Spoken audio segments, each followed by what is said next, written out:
We'd like to welcome you to another edition of Rock Talk, brought to you by GraniteRock.com, New Hampshire's conservative website. We are your feared, extremist, right-wing, hard-charging, gun-toting, opinionated, outspoken, rabble-rousing, letter-writing, radio microphone-stomping conservatives and rational libertarians. So get ready for 2 hours of news and opinion you could only get from GraniteRock.com. Rock Talk.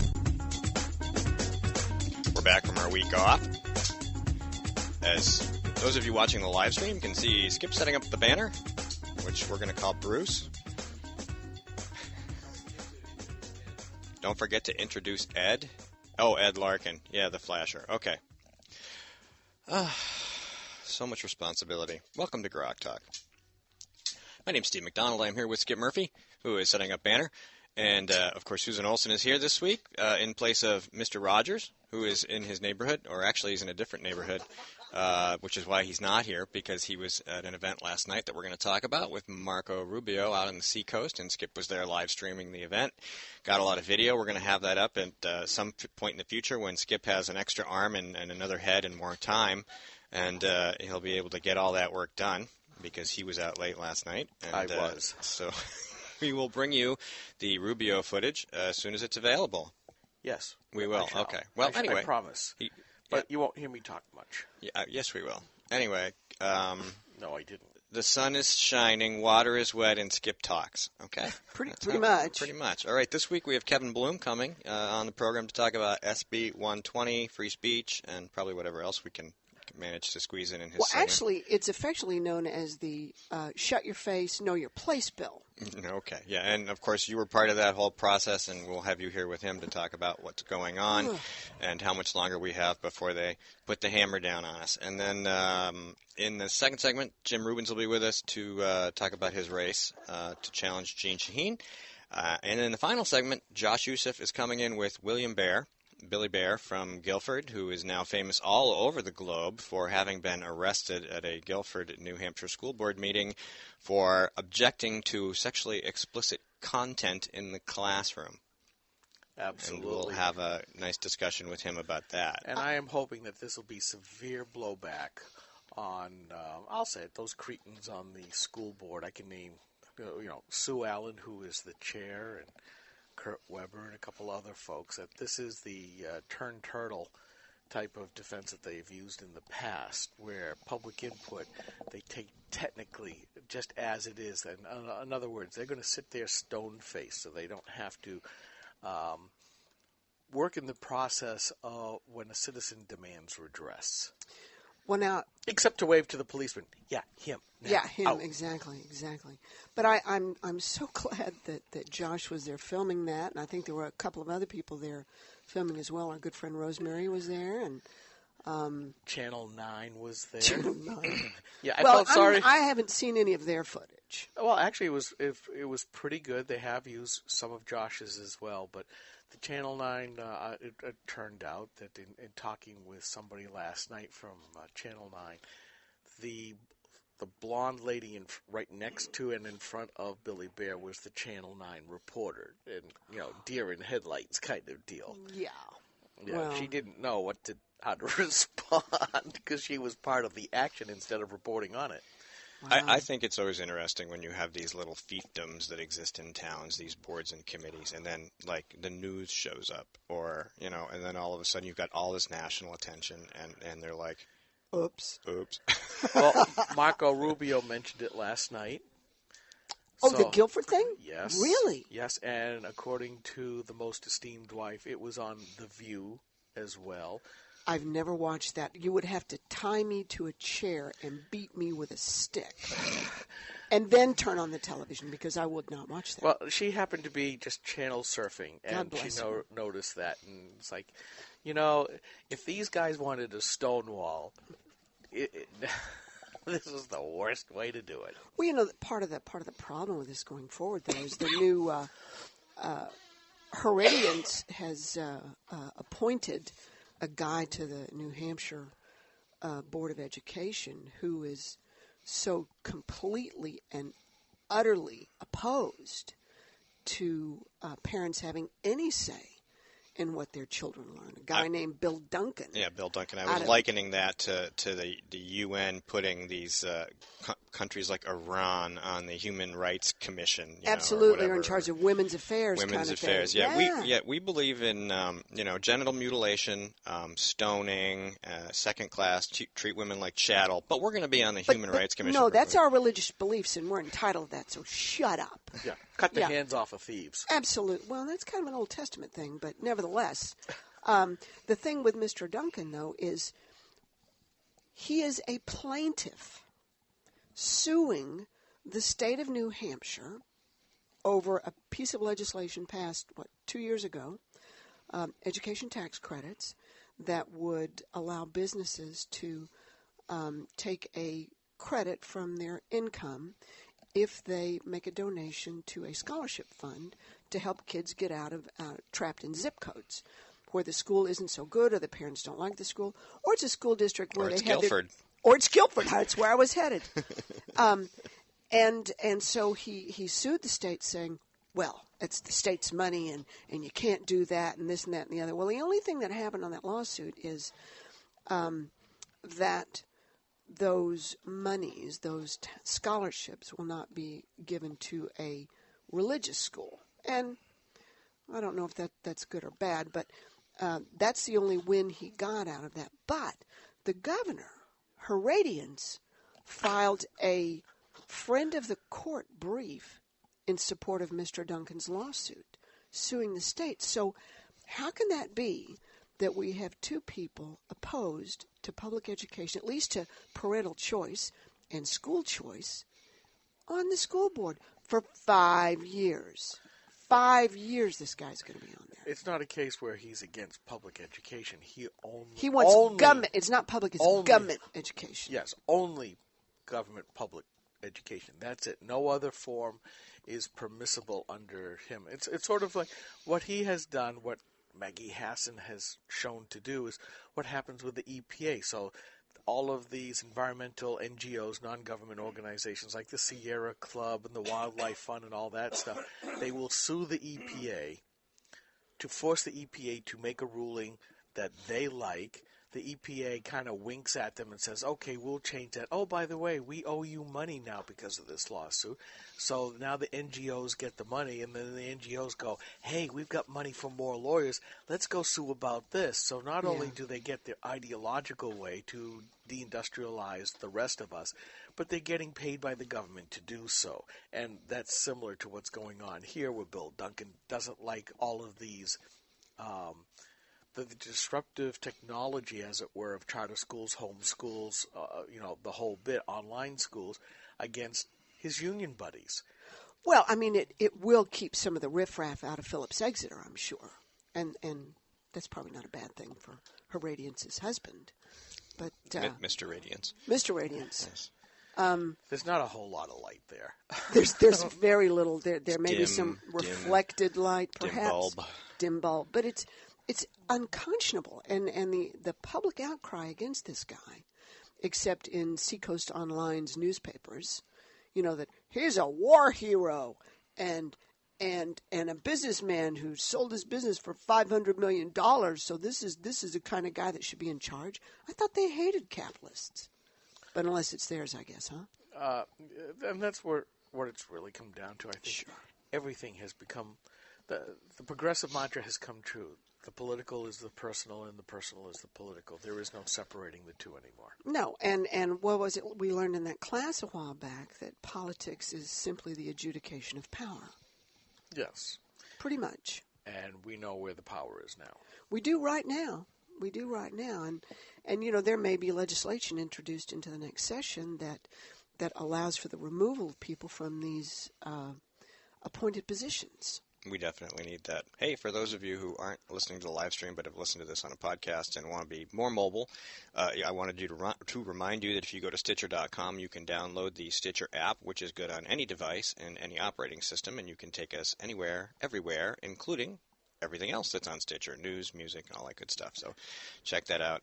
and put it on your mobile device. You can use it on Android tablets like Nooks and readers and things that run Android software and have a speaker on them or a headset connection of some sort. And you can listen to our program and a lot of other people's programs anywhere and everywhere you have wireless or cellular connection.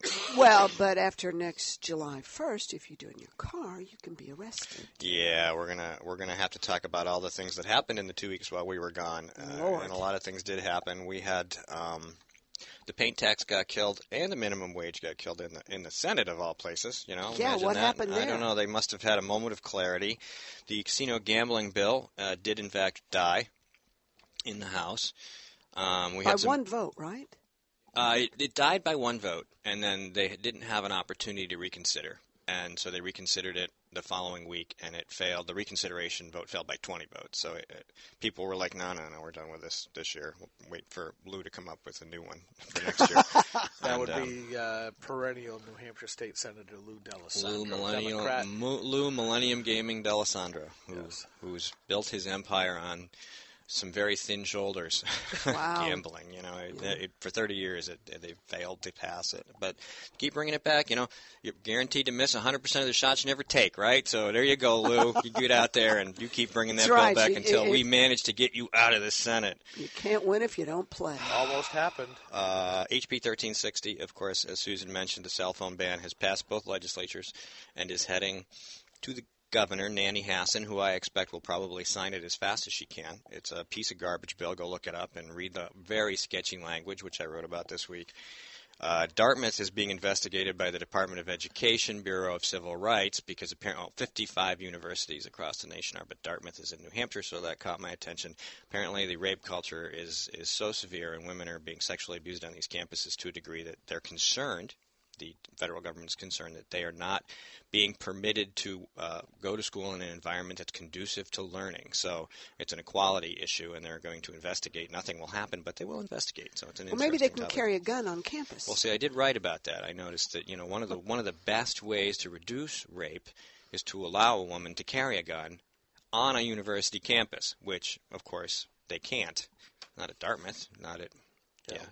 Yeah. Your fingers up. What? I was just waiting for you to finish. I'm not done. It's gonna take a minute. I got a couple more things. Brookline Democrats made fools of themselves over the last 2 weeks after the FedEx shooting, where they announced that it was this town with everybody has to have a gun. You know, every adult has to own a firearm. Kennesaw. Right, Kennesaw, Georgia. And the shooting, of course, occurred in one of the few places in town where guns are prohibited. So that meme went away so fast that the mainstream media covered it for about 36 hours, and then it vanished. Yeah. But the Brookline Democrats put up a nice little meme, which I then duplicated to make fools of them. And, of course, they were fools, and now we're going to come up with a new saying, as dumb as a Brookline Democrat. Well, weren't they fools to begin with? Well, yes, they were. But sometimes they actually step out into the light thinking that they are brave souls challenging power, and then we club them like baby seals back into their little den. And that's nice how that analogy. I like that. Thank you very much. Accuracy in Media's James Simpson posted an article on the AIM.org website that included an extensive section on vote fraud all over the country and in New Hampshire, where he highlighted Ed Nail. There's some video, some links to CNHT, and some links to some posts on GraniteRock.com. So go to AIM.org and look for James Simpson, and you'll be able to read that. It's pretty good. He covers a couple different states. He talks about the cross-check. He talks about the left's culture of attempting to intimidate people through the whole vote fraud thing, the way they do it, and he does a great job of explaining it. He's working on a book on the topic, and New Hampshire will be featured in that as well. So, what else we got? We talked a little bit about the Rubio thing. We can go over that a little bit. There's so many things that happens when you don't do a show for 2 weeks. We've got Senate Republicans dropping like flies. Isn't that fun? We've got Mr. Odell retiring. We've got we had JP on 2 weeks ago. Yeah, and you've got Bragdon choosing between $100 a year and $180,000 a year. I'm sure that took a while. I could make that decision pretty quick. Easy peasy, yeah. There's a bunch of zeros all the way around. I like that. That could be a great graphic, huh? But we've got that happening, and filing period starts the 4th, 3rd. Coming up real soon. Very soon. and lots of folks are getting ready to run, and Yep. I think a lot of it's going to be surprising and pleasantly surprising. We met one last night. Howard Pearl is going to run against John Reagan again. Yep, met Howard at Merrimack County Republican Committee meeting a while back. He hosted a meeting out at his house. Yeah, that was a while ago. Yeah. When I was there to deliver, they actually asked me to speak. That's at one right, point. I remember that, yeah. Yeah, and that was fun. I enjoyed doing that. We're gonna After have to- throwing you out the week before. Exactly. The month before, yep. Yeah, that was fun. It's a love-hate relationship. All right, we're going to take 60 seconds. We'll be right back. New Hampshire is famous for scenic drives, but they're tough to enjoy when you're on your way to the doctor. Because Obamacare limits your choices, some will have to drive more than an hour to see a doctor. What's health insurance worth if care isn't there when you need it? Jean Shaheen voted for Obamacare, putting your doctors and hospitals further out of reach. Tell Senator Shaheen Obamacare is not working for New Hampshire.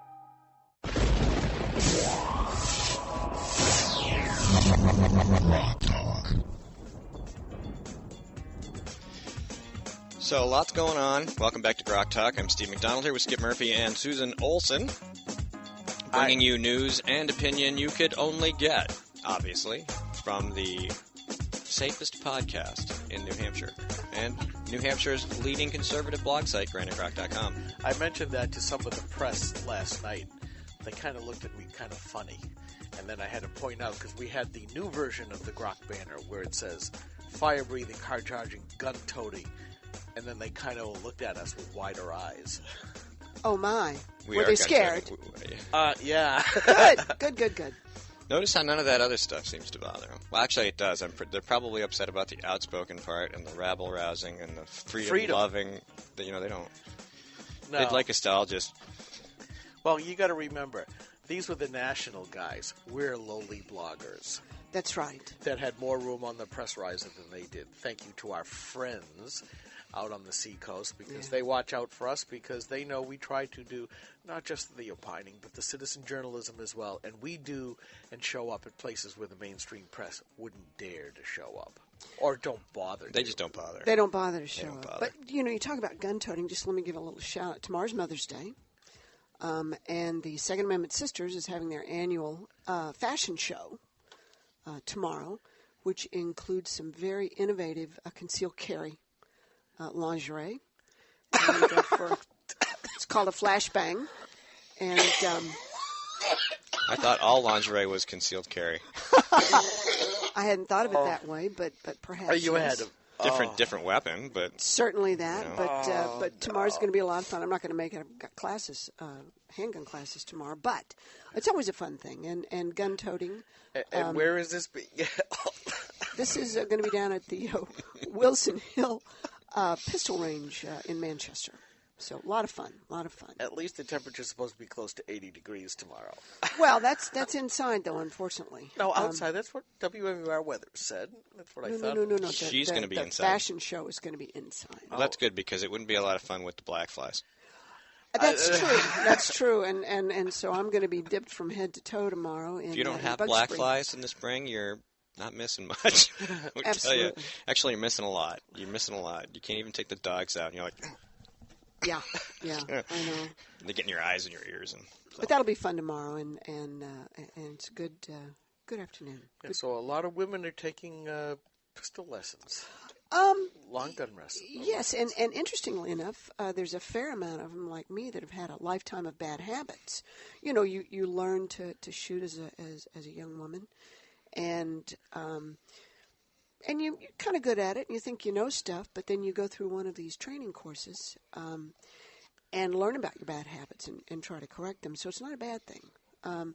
But it's kind of fun to go places where your husband is going, don't do that, or hold it this way, or let me show you, which is the worst of it. Let me do that for you. So it's a fun thing. It's a fun thing. Women and handguns is... Yes, and you are an NRA certified instructor. Indeed. And there are a number of women in this state who are certified instructors. And teaching women to safely handle firearms is almost as fun as watching that first great big grin on their face when they're out on the range, finally out of the classroom. You've had the test. You're going, oh Lord, get out on the range, and you put a couple hundred rounds for a target, and there's this big grin on their face. And they're like, oh, I like this. So that's the really fun part. The real empowering. It is empowering. It is empowering, but it's always, again, practice, practice, practice. Muscle memory. Just going to a class once a year or heading outside isn't enough. You need to stay with it. Like anything, you lose your skills if you don't practice. So always get outside when the weather's not, even when the weather's not good. Actually, you probably should get out more when the weather's not good, because you may not always have to defend yourself in the summertime. Actually, odds are pretty good you're more likely to have to defend yourself in the summertime than in the winter because, it's cold. Yeah, well, even so, it's good to get out. Except the problem is the brass freezes to the snow, so you got to wait just a minute before you can pick it up. Well, that's why you always have a sharp edge on your snow shovel. If one has a snow shovel. Wing. Ah, I like that. Okay. Yes. So, legislation. We're closing in on the session this year. Thank God. Oh yes. What a year. Imagine what New Hampshire would be like if we had a full-time legislature like they do in other places. There's a good reason to have a part-time because they can only do so much badness to you. It'd be like a forced march. It already feels like a forced march. It is a forced march. This whole session has been exhausting. It has. Just absolutely exhausting. Because anything that's actually got a chance to pass is bad. Yeah. But you think about the state of Texas, my home state, and they have a part-time legislature that meets every other year for about 120 days and manages a fair amount more money than New Hampshire does. We should go back to ours. We used to be like that. Yeah, and I don't understand why they feel the need to meet every year. Well, they're in the Northeast. I mean, think about it. You're a state legislator in New Hampshire. You're a state legislator in New Hampshire, and you're talking to your other state legislator buddies at whatever Democrat watering hole these plunderers hang out at. And, so-and-so in Massachusetts is making big money, and they're working all year round, and so-and-so in Maine is, making whatever, and then so-and-so in Vermont, and you're just sitting there going, 120 days every 2 years, and, you feel like about this big in the world of nanny state plunderers, right? So you work real hard to make up a reason why you need to be there longer and more often. And, of course, they continued. They haven't brought up, I don't think in a while, the effort to make it a professional legislature, 250 members in the House. But it's certainly an amateur legislature. It comes up. Well, it's safer that way. I mean, most of what they do you can undo the next session if it's, if you get the right people in. But,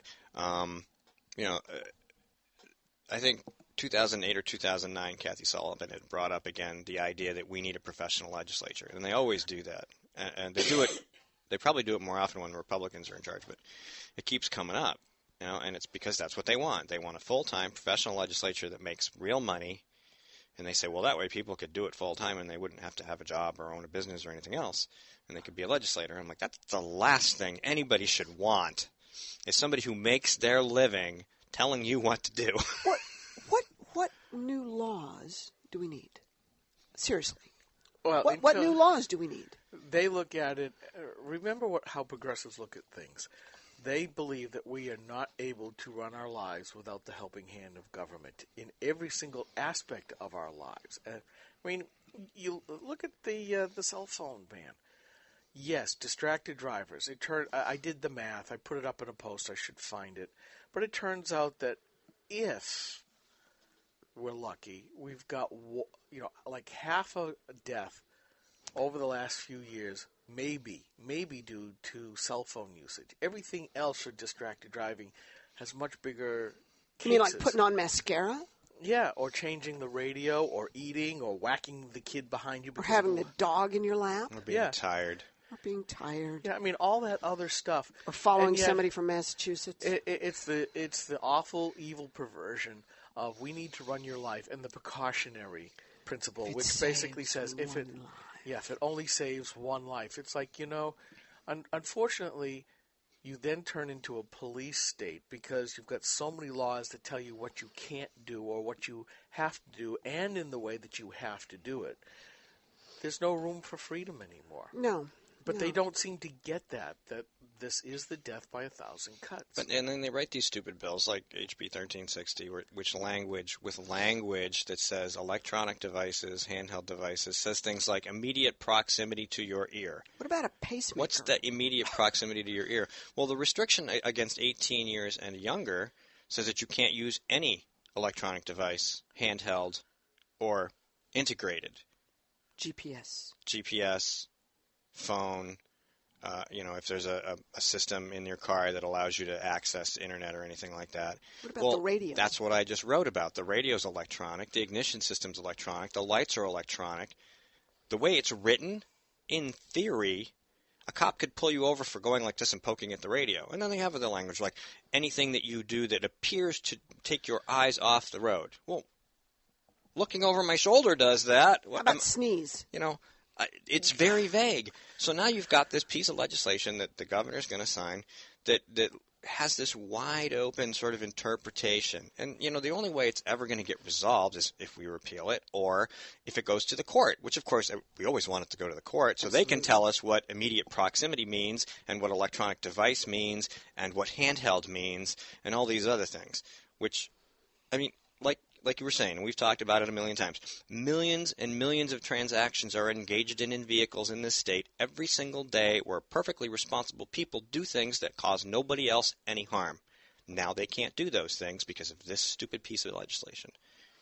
So what about seatbelt laws? Yeah, we don't have those, though. The federal government keeps trying to bribe us. The last time it was $3.62 per person. Well, now, what about if you're on a motorcycle and you're playing the stereo?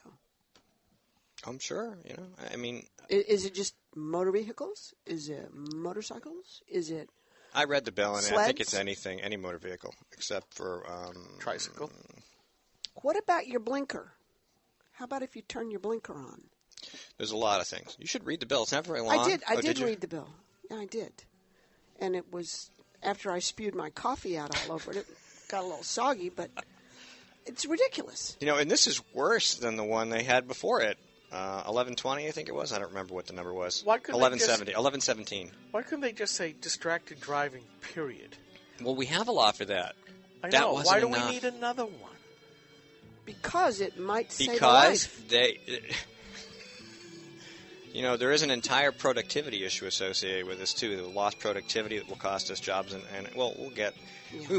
We might not get to that because our next segment we're going to have Kevin here, if he's here. And... that'll be our next guest. So we'll just move on to our next segment. Kevin Bloom will be back hopefully next segment. If not, we will talk about SB 120, free speech, and the destruction of freedom in New Hampshire. This is Grok Talk. We'll be right back. This is the Coalition of New Hampshire Taxpayers. We're located at 8 North Main in Concord, New Hampshire. This is a repository for all things conservative and municipal. So if you have a problem in your town, your school, your budget committee, the right to know law, and now the top of our list is voter fraud. You have a tip for us, some information for us, you want to join or help us out, cnht.org.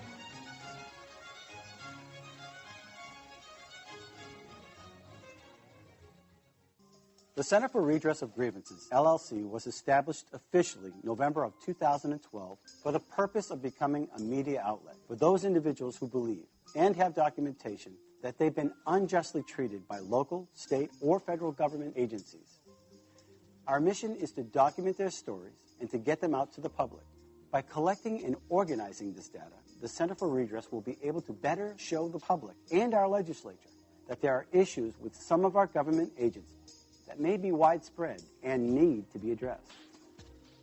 Although we are not a nonprofit, we do provide all of our services at no cost to our clients. All of our services may include screening interviews, documentation gathering, audio-video of court hearings, and production of Speak Up, which is our television show. We're funded exclusively through sponsorship of Speak Up and our advertisers on our website.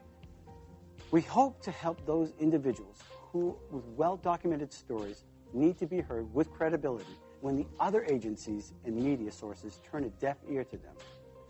You can go to our website at www.centerforredress.com, and check us out. Anything you would like to donate is truly appreciated, and we will put it to good use.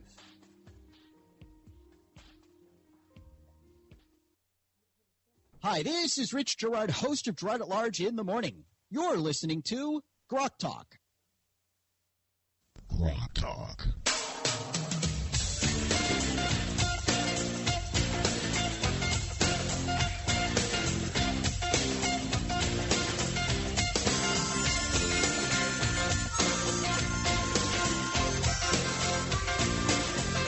Welcome back. Turn the music down a little so you can hear me. And we are Grok Talk, and Kevin Bloom's joining us. You might want to turn that the other way. There you go. Yeah, just like in manufacturing, just-in-time manufacturing, this is a just-in-time guest. Grok Talk brought to you by GraniteGrok.com and the Coalition of New Hampshire Taxpayers. Welcome back. Segment 2. Our guest is Kevin Bloom, who, for some strange reason, likes to hang out in Concord at the State House. Yeah, you know, there aren't any he likes strange walking on reasons. broken glass and sticking needles in his arm. I don't know, poking himself with sticks. That's got to be a lot of fun hanging out up there. Sometimes I like to pull my necktie until it hurts. And And then I tease my Doberman while he's eating. And then Susan's right next to you. She spends a What lot of could be time up there. Well, hanging out. I mean, seriously, having to sit next to me. Come on. Well, that's not so bad. It's a privilege. So welcome. Thank you. Haven't Thanks had for John having for a me. while.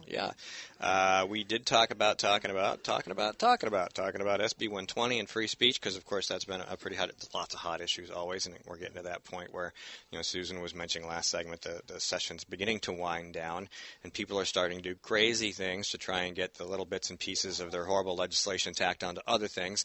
This one, SB 120, doesn't have anything. Well, it got an amendment this week, which didn't make it any better, so I guess technically you could say they tacked some more crap onto it. But why don't you tell us what that bill is? I've written about it 100 times, but I want to hear it from you. Well, I think that they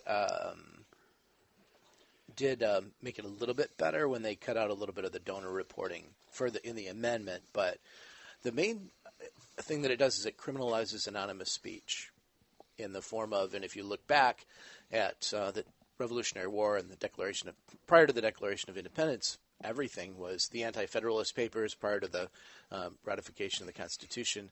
Those were all under pseudonyms. They're all anonymous contributors. A lot of the pamphlets were written by people who chose to remain anonymous, and rightly so, because they didn't want to be hung. And we found in this case, at least right away. Right. Yeah. So there's a long history of anonymous speech in this country, and one of the things that you can do is, if you want to get it, well, whistleblowing is a great one, of course, and I think the administration's response to whistleblowers shows you really what the government likes to do with people that actually practice anonymous free speech. They like to lock them up or drive them out of the country or put them in Gitmo, whatever they can do. Yeah, detain them indefinitely. Yes, indefinite detention. So the argument that we should have transparency for everyone. No, I think that elected officials should conduct their affairs with total transparency. Not that they do, but they should. But private citizens, of course, have the right to free speech, anonymous or otherwise. Well, there's this thing called the New Hampshire Constitution. I heard of that. Kind of oldie-goldie thing. Article 22 of the New Hampshire Constitution states, free speech and the liberty of the press are essential to the security of freedom in a state. They ought, therefore, to be inviolably preserved. Now, that was originally adopted in 1784, and it took until 1968, which was kind of a period of upheaval, to include the two words free speech. So, even going back to 1968, there is a constitutional protection and right of free speech. Now, maybe these guys haven't looked at this. Have we given these out to the? Let's see. We have here some Senate Republicans: Bradley Obamacare, Carson Odell Babai, Sean Jasper, who's the House guy, and Gary Richardson, who's a Dem. So out of all those, there's only one Dem. The rest are Republicans. What's the deal? I'll Well, tell it's you. obviously it's the Incumbent Protection Act. It's the ruling class monopoly on speech. Of course it it is is. to protect the people who already have skin in the game, who control the message and want to continue to control the message. And the best way to do that is to come up with a way to force anybody who wants to engage in speech to hire a lobbyist who will then buy them lunch to Yes. talk about what they think we want them to do. And they Well, will- not just that. It's you said it one way. I'm going to say it this way. Literally, this is the New Hampshire State Republican Senator Incumbency Protection Yep. Racketeering Act. Yeah. It really is that way because we had Saberpack, Bill O'Connell O'Connor, and they had to have one guy spend hours and hours and hours to go through all the regulations to figure out how could they just run some ads against supposedly the Republican opponent, which is Jean Shaheen, and lots of hoops to go through. I'm afraid, seriously, if this goes through, that somebody on the other side could come back and say, Grok Talk, Granite Grok, you're in violation of this law because you actually talk in favor of issues and you talk in favor of candidates and you make endorsements of people. You're not a registered entity. And I'm sorry, I fought this when Kathy Sullivan tried to pull this stunt a couple of cycles ago. And I actually got a lot of the Democrats to join in and say, look, guys, this isn't just about us. This is about you, too. Because what happens when the administration changes? But I think, I'll just say it plainly, the Republicans and the single Dem are snots for doing this. And here's the reason why. It isn't just transparency for government. And Kevin, you mentioned that it's government that will evoke retribution against the donors, which the Obama administration has. 10% of the rich donors have been audited on those on the Republicans. But it's also the private sector. You look back at Prop 8 in California a few years ago, the IRS released those names of people who supported Prop 8, which was the repeal of homosexual marriage in California, and a lot of those people were targeted. Sure. A lot of people lost their businesses, they lost their jobs, their personal property was defaced, there were threats against them and their family, and Heritage.org has a whole list, and I've quoted that a few times. We've seen that here. You look, if you go against something else, the private sector now, look at Brendan Eich of Mozilla. Yeah. That, it wasn't government that went after them.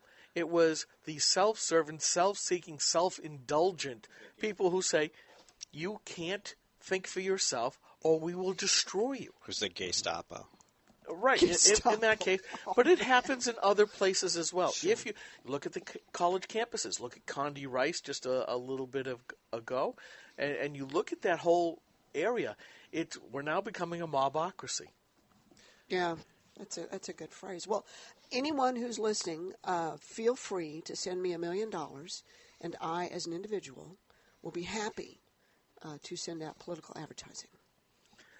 It's two people, right? It's not just one person can do it, right? No, I think they would have liked to have made it one. It did says make it two. Any organization of two or more. So if I'm by myself, I can do this. That's right, but you can't ask. No one can give you another dollar or loan you their car or something, or give you anything of value like a piece of paper or a pencil, or they're part of that whole conspiracy. And I think what we want to bring up here is selective prosecution, which is the rule. In other words, whoever the administration is, people always pass this, and they think, as you pointed out, it was a big thing with the Ds years back. It didn't pass. And we heard in committee they came in, we've got to pass this right now. It's desperate. We've got to have transparency because 3 days before the election, somebody's going to send out postcards and they'll be wrong. Okay, like this bill would help. No, not at all. Wouldn't do anything. That's the thing is you can always tell a really bad bill by looking at it and go, what problems is it trying to solve and will it actually do it? If the answer is no, then you can pretty much say. Well, you can just say who's it going to help. And yeah. The obvious question is who does it benefit? It benefits politicians who are in office, lobbyists, nonprofits, great big nonprofits fed by billionaires from outside your state who are already in the system. They've already filled the paperwork. These people are going to keep doing it. We're still going to get the postcards, you know. I mean, that's not going to stop. But what is going to stop is little activists like us that go out and rattle cages and bark at the moon. And you know, the big guys are fine. Yes, they're going to harass small organizations like the RLC and the NHLA. Small business owners. And people. It's basically it's about individual rights. And what they're trying to do is they're trying to put people in a situation where they have to register with the state. This is a perfect. This would be a perfect opportunity for me to win Powerball after it doubles or triples or 10 times its size. So then I could just go ahead and do this anyways and say, "Go ahead, let's go through the discovery process." That's right. And sue the bastards. Yeah. Sorry, I generally don't use rough language, as everybody here knows, but this gets bastards. This really drives me crazy because the older I get, the more I do this. The more I go back to our foundational documents. And it's like what Ian Underwood said in his testimony. If you guys are going to ignore our foundational documents, the constitutions and everything else, why shouldn't we just ignore what you do? And you know something? That's a meme that's going across the country now. More and more people are saying the same thing. If you guys can't behave yourselves and follow the law, why should we obey you? And we're seeing it, you know, in the gun area, certainly in Connecticut, New York, Colorado, California, and it's starting to spread. And a lot of legislators are starting to say, "What gives here?" And all I have to say is, you brought us upon yourselves. Absolutely. And another thing that he said that you know you don't really think about. Why should the government be able to do something to you that you can't do to your neighbor? Correct. That's a completely good argument, and like killing them and stealing from them would be right on the top of my list. They shouldn't be able to do that either. And fortunately, my neighbors are much nicer than the government, so I don't much worry about them. And you just reminded me that many hundred years ago, Edmund Burke said, "A good man does not obey the law too well." And I think people are getting the idea that when we grew up, the cops were people you asked for directions, things like that. But now, boy, you just want to not get involved at all, and really not be involved with the legal process because there's no prediction of what will happen. And really, if you're criminalizing free speech, if you talk about on the internet, you have Brandon Robb, they're all named Brandon apparently, an ex-Marine who talked about revolution, and then the Fed sent people to indefinitely detain him or to put him in a psychiatric hospital. Oh yes, this is a little while ago. Yeah, that was last year. But but we have short memories because there are fresh atrocities every week. So something is always going on, and but that was a real interesting case, and not by all means the only one. You know, there are a lot of people who have been put away for having anti-government opinions, and it's just expressing them on Facebook where you're going to be looked at. Now, once upon a time, it was if you made threatening comments about the president, then you would go on a list, and if the president ever came to town, the Secret Service would pay you a visit and suggest you stay home. Mm-hmm. So now there's just too many people. So I don't even know if they count everybody that talks about the president. But certainly they've multiplied their objectionable behaviors so much that we all talk about them all the time.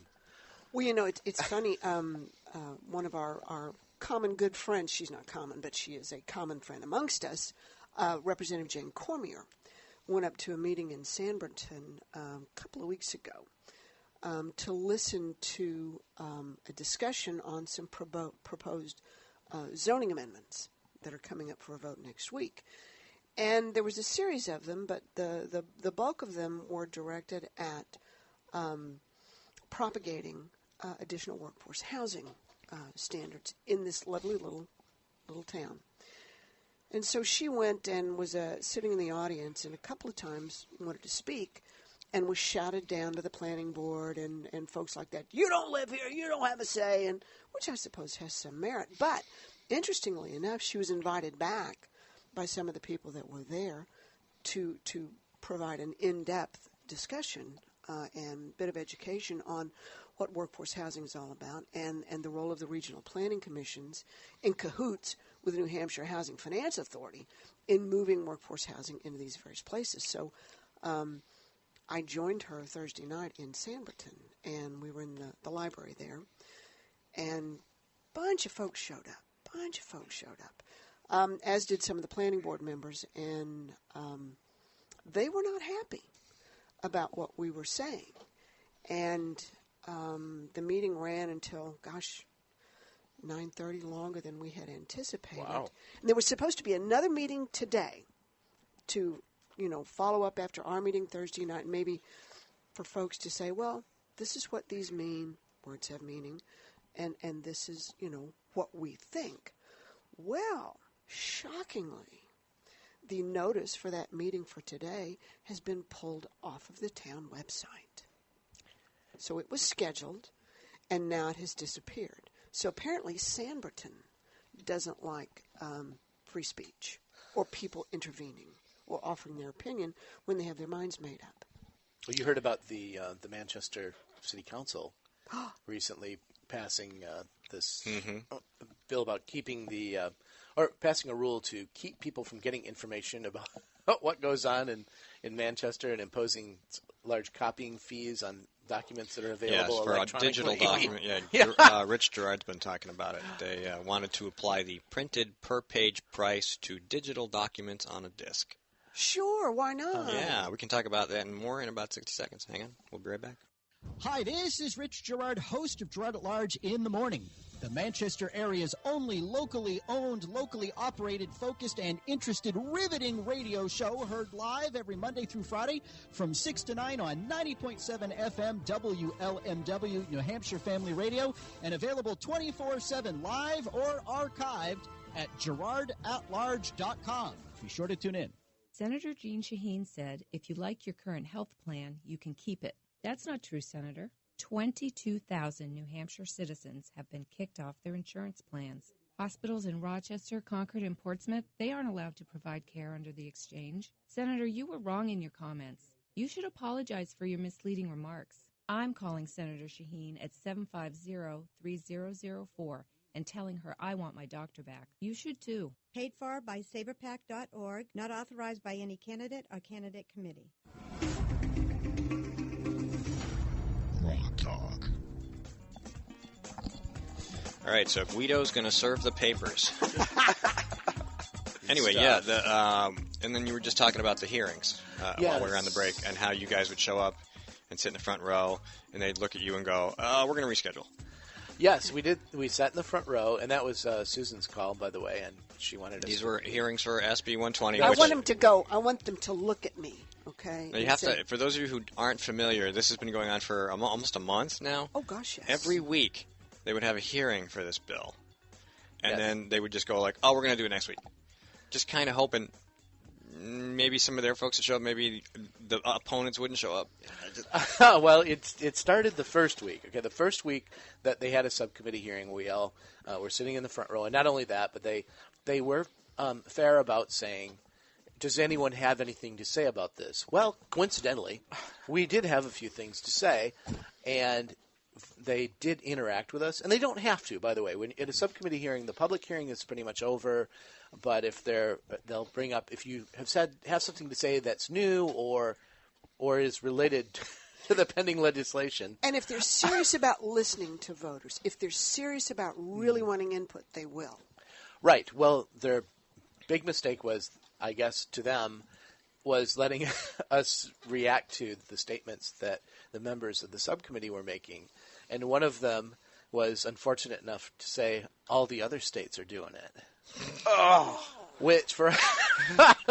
So we said, we made the point, we don't allow automatic scanning of license plates here in New Hampshire, and we're happy that the whole House shot it Somebody down. said that about another bill, too. Somebody said something else. Maybe it was the Oh, phone bill. SB 244. It was the one for the bill on making Mental the illness mentally is ill. crime. Yeah, I'm like, people there's a lot of other states that do things that we don't do. That they have worse health outcomes. They have higher unemployment rates. They have higher welfare rates. They have lower standards of living. Do we want to emulate them too for all those things? I mean, Or other safety states. belts. The other kids are doing it. I do Mom. And that's what we think of every time they say Bridgers that. and jump. Yeah, I like Just what? a question for you, Kevin, and for Susan, since it sounds like both of you were there. Susan, you read from the Constitution, Article 22. That's just hate speech. I just have to ask, did anybody bring that up, and what did they say? The fact that it was blatantly unconstitutional? Yeah. I think it was brought up a couple of times. They phrase it more like, well, we have serious concerns about the constitutionality aspect. And that was all they said, and it moves on from there. Sometimes you'll get something. In fact, we had testimony from various attorneys that said, this is really just a way to skirt the Citizens United decision. It's just a way to go around it, and poo-poo. Heck, Yeah, those silly old judges. What do they know? And this really speaks to the heart, I think, of a problem, because I once read this thing about some either legislators or regulators when asked, "Well, is this constitutional?" And the reply was, "Doesn't matter. We're just going to keep on going forward because then the courts will sort it out." Decide. And I keep thinking, no, that is the wrong thing. As legislators, I expect our legislators would be first thinking about, let's look to our foundational documents and say, is what we're about to embark upon even constitutional? We may not know all of the ins and outs of all the case law, and I'm to the point where I'm saying screw the case law. Go back to the plain language of the Constitution and say, does this fit the spirit of what the founders wanted to do? And if it isn't, just kill it right then and there. But no, they don't. Even the Republicans, let's see, progressives and the proper role of government is an ongoing post I have. And we have a Republican there, and I can't remember her name, who said the Constitution is just a guideline. That's it. I'll have to pull that up now. I don't know how much plainer you can get than shall make no law abridging the freedom of speech or of the press. Oh, Yeah. I know. And we dealt with that one, too. SB 389 is a bill that would give fish and game conservation officers the power to search vehicles on the road without probable cause, using only reasonable suspicion if there was an illegal forfeitable apparatus suspected to be on board, which means who knows what, plus I doubt it. It means, and they actually told us, the law enforcement official in charge of Fish and Game that spoke there said there's no difference between reasonable suspicion and probable cause. Seriously. What? Seriously, he said that. John Burt proposed an amendment that said, okay then, we want to propose this amendment that changes reasonable suspicion to probable cause in the law. Then we're okay with it. Oh, no, that would be inconvenient. And they actually said that it would be too inconvenient for somebody to have probable cause when they wanted to search somebody's car or vehicle or And he also said that what you don't understand is when you're stopped and the officer asks for your license and registration, you've already agreed to a search. You've consented to a search. What? Yes. Consented to a search. He said that with a straight face. He says, and then said, I know the law. And then said, I've studied the law for a long time, and I'm very familiar with it. And he showed us the actual law in the RSAs. And it said exactly what we said, and he tried to tell us that black was white. And we can read. I mean, we're not attorneys, but we did talk to one and said we asked him, reasonable suspicion, probable cause, same thing, and he's like, no. No. What's that bill number again? That 389. Yes. And interestingly enough, the Fish and Game folks are saying, oh, my God, the towns in the North Country are crying for help because since the towns in the North Country asked the legislature to allow them to permit ATVs to ride on the public ways so they could participate in the tax dollars and the tourism spillover from having ATVs come off the trail and come in and, go to the 7-Eleven and buy cigarettes or beer or chewing gum, so that the cities and towns up there asked to have this Right. And they were granted that enabling legislation. What is it, 20-some, maybe 21 towns in the North Country. Just to allow the ATVs to come off the trails. Legally. So what does this have to do with Fish and Game? Well, hang on. The Fish and Game officers who have this warrantless search and seizure authority on the trails say, well, we just want to be allowed to enforce motor vehicle laws so we can ticket all these drunks on the ATVs in the North Country. Well, we sat at lunch one day down in the cafeteria at the State House and asked a representative from one of the larger North Country cities, really, we didn't understand you had this problem with the drunks in this bill. My God, you need, state troopers there or bearcats to get the drunks off the roads. He says, huh? He says, we don't have a problem with ATVs. We have quite a nice relationship with them. I said, well, the Fish and Game guys say they need this authority. Well, turns out that a former commissioner of safety allegedly, ticketed the wife of a former Fish and Game commissioner for drunk driving, and this commissioner of safety wouldn't tear up the ticket. So we've got this contest going on between Fish and Game and the Department of Safety. This contest includes Yellow Rain, right? It possibly. And so now the fish cops want to be super cops. Oh, yes. And plus, this is also militarized. And we'll just point out the rank inflation. And I was asking about, because they started introducing themselves, Major Jordan and Colonel somebody from the Fish and Game. And I was like, do they have a general? Because, we could go straight to the top. General Fish and Game. Field Marshal Foster of the Fish and Game Department. Of course, they'll be asking for bearcats. Well, there's lakes, so we're going to need an admiral. There you go. And armored personnel carriers, and we're going to need a destroyer for Lake Winnipesaukee. Well, actually, on one of the government liquidation sites, the minimum bid is $100,000, and you too can own a Special Forces fast boat. Where they fast boat. Yeah, you mean like John Kerry was in? No, not quite that. No, not quite. That was a gunboat. Okay. This is more where the operator, where they use to secretly put the operators on shore or close to shore, and then they swim the rest of the way. I mean, this thing's cool. This thing's really cool and really, really fast. But yeah, it's $100,000. The problem is they could only go 40 miles an hour on Lake Winnipesaukee because of their own rules, right? Yeah. Well, interestingly enough, the Fish and Game Department was saying, we don't really want this authority. We've got more to do than we can handle now. Well, as it turns out, in the law enforcement budget, they're sitting there. In the law enforcement budget of the Fish and Game Department, within whatever silly division that is, takes in approximately $9 million a year in revenue. They transfer out $3.6 every year to other agencies. I filed a right-to-know request asking where that went, and they said, it'll take us 60 days to respond, which is, of course, after the legislature is out. Nuts. Well, squirrels. Isn't it fun? See, and you thought you didn't have to worry about what your government was up to. Yeah. Kevin, thanks for coming in. Next segment, Jim Rubens is due in.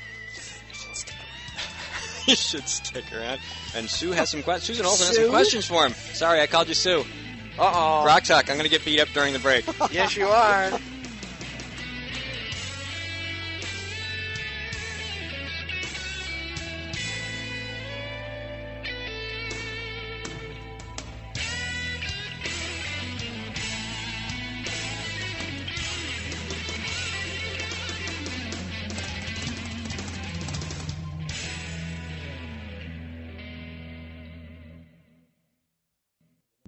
When asked whether she still supports Obamacare, Senator Jeanne Shaheen said, "Yes, I do continue to support the law. We're beginning to see some positive results." How can Senator Shaheen say we're seeing positive results when 22,000 of our neighbors have already lost their health insurance? What's worse, the Boston Globe reports the state's only health insurance provider radically reduced the number of hospitals in their network, forcing some people to drive over an hour for lab work, even when there's a hospital within a few miles of their home. When pressed about lack of access, Shaheen said, "There are some hospitals that are not covered, unfortunately, and I certainly hope that's going to change." Jeanne Shaheen promised us we could keep our doctors and our health care coverage. Now she hopes we can get to a local hospital? Call Senator Shaheen at 603-647-7500. Tell her we need more than hope. We need leadership. Paid for by Citizens for a Strong New Hampshire. This is a coalition of New Hampshire taxpayers. We're located at 8 North Main in Concord, New Hampshire. This is a repository for all things conservative and municipal. So if you have a problem in your town, your school, your budget committee, the right to know law, and now the top of our list is voter fraud. You have a tip for us, some information for us, you want to join or help us out, cnht.org.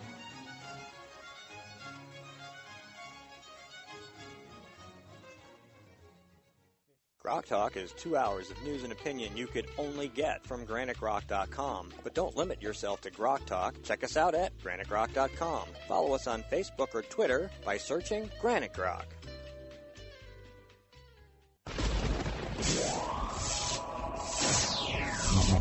Grok Talk.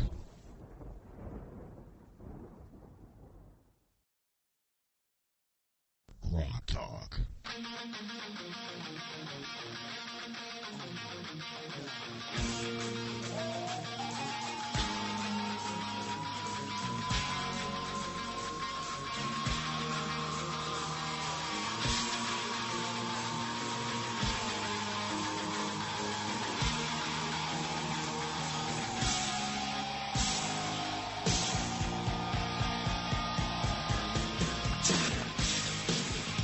All right, welcome back. Welcome to the jungle. We've got fun and games. So Kevin's still with us because our next guest hasn't arrived yet. There is a great big tent in the middle of Main Street on Concord, and you have to go around it. And that's just to get to Grok Talk, brought to you by GraniteGrok.com and the Coalition of New Hampshire Taxpayers, who are kind enough to let us use this nice room. And I'd like to thank the Right to Work people in New Hampshire, because this is their office, and we took over the whole middle of it, and they get to use the edges. That's all right. We're going to have them on the show, too. Absolutely. In fact, we're going to get Mr. Wilkins from the Concerned Vets of America on pretty soon, too. They're putting up a great event down at Londonderry Fish and Game. I think it's on the 29th of May from 11 to 1. That's a Thank a Vet cookout. And it's been all over at least the pages that we look at. And it's a nice thing. I don't believe there's any charge. I think they'd be willing to take donations, but a nice event to say thank you to a veteran. And next week, in talking of free food, John Burt's annual hot dog day, I think, is Wednesday. That's a legislative affair. Legislative affair. Oof. But I think the riffraff is welcome as well for a donation. Yes, that would be me. That would be us. That would be us. Yes, indeed, indeed. Okay. So, well, we having breakfast. Having breakfast. Jim Rubens is here. He's having his breakfast. You know, I wish get that on camera. Get that on camera. He's over there out of screenshot, which is probably a safe place to be. But we're gonna have you sit in a second. I gotta exit the room for a minute, but we'd like to bring you in, have a seat, and while you're chewing, and while you can finish chewing, we won't make you chew on camera. Bagel time. Looks like a cookie. What is that? It's a bagel. You're eating on the road a lot. Ah, toasted. Yes, this is what happens when you do run. If you want to know someplace to eat anywhere in the state, ask a candidate for a statewide office and have the headset there. The other way, yep. Thank you. Good morning. Good morning. Let me just make sure I get your mic level right, and I think we're good. Welcome to the program. Jim Rubens is running for U.S. Senate in the primary to challenge Jeanne Shaheen for a seat down there in D.C., and we'd like somebody to replace her. Really. Not just anyone. Not just anyone. But that's why we're here, to talk to you. And I'm going to yield the floor to them because I have to exit the room for a second, and we're going to talk about this race. Well, Jim, it is very good to see you. It's been so long since we last saw you. 10 hours maybe? 12 at least? Well, 14. No. Hasn't even been that, has it? No. I didn't think so. Well, I didn't get home till midnight from the you didn't? Wow. the Rockingham County Republican Washington Lincoln Reagan dinner, where U.S. Senator Marco Rubio was the keynote speaker. But during the dinner break, Jim was kind enough to come over, and I would say you probably had a longer interview then than you will here during your half hour. Oh, no. But it was great. I have to say, Jim is willing to take us on even when we may differ. He relishes the debate, and this is one reason why we keep having you back and keep talking to you, because you will debate, unlike some other candidates. Let's see. If I start with the alphabet, A, B, starts with a B. So. And you can end with the S's too. With Shaheen, she will not.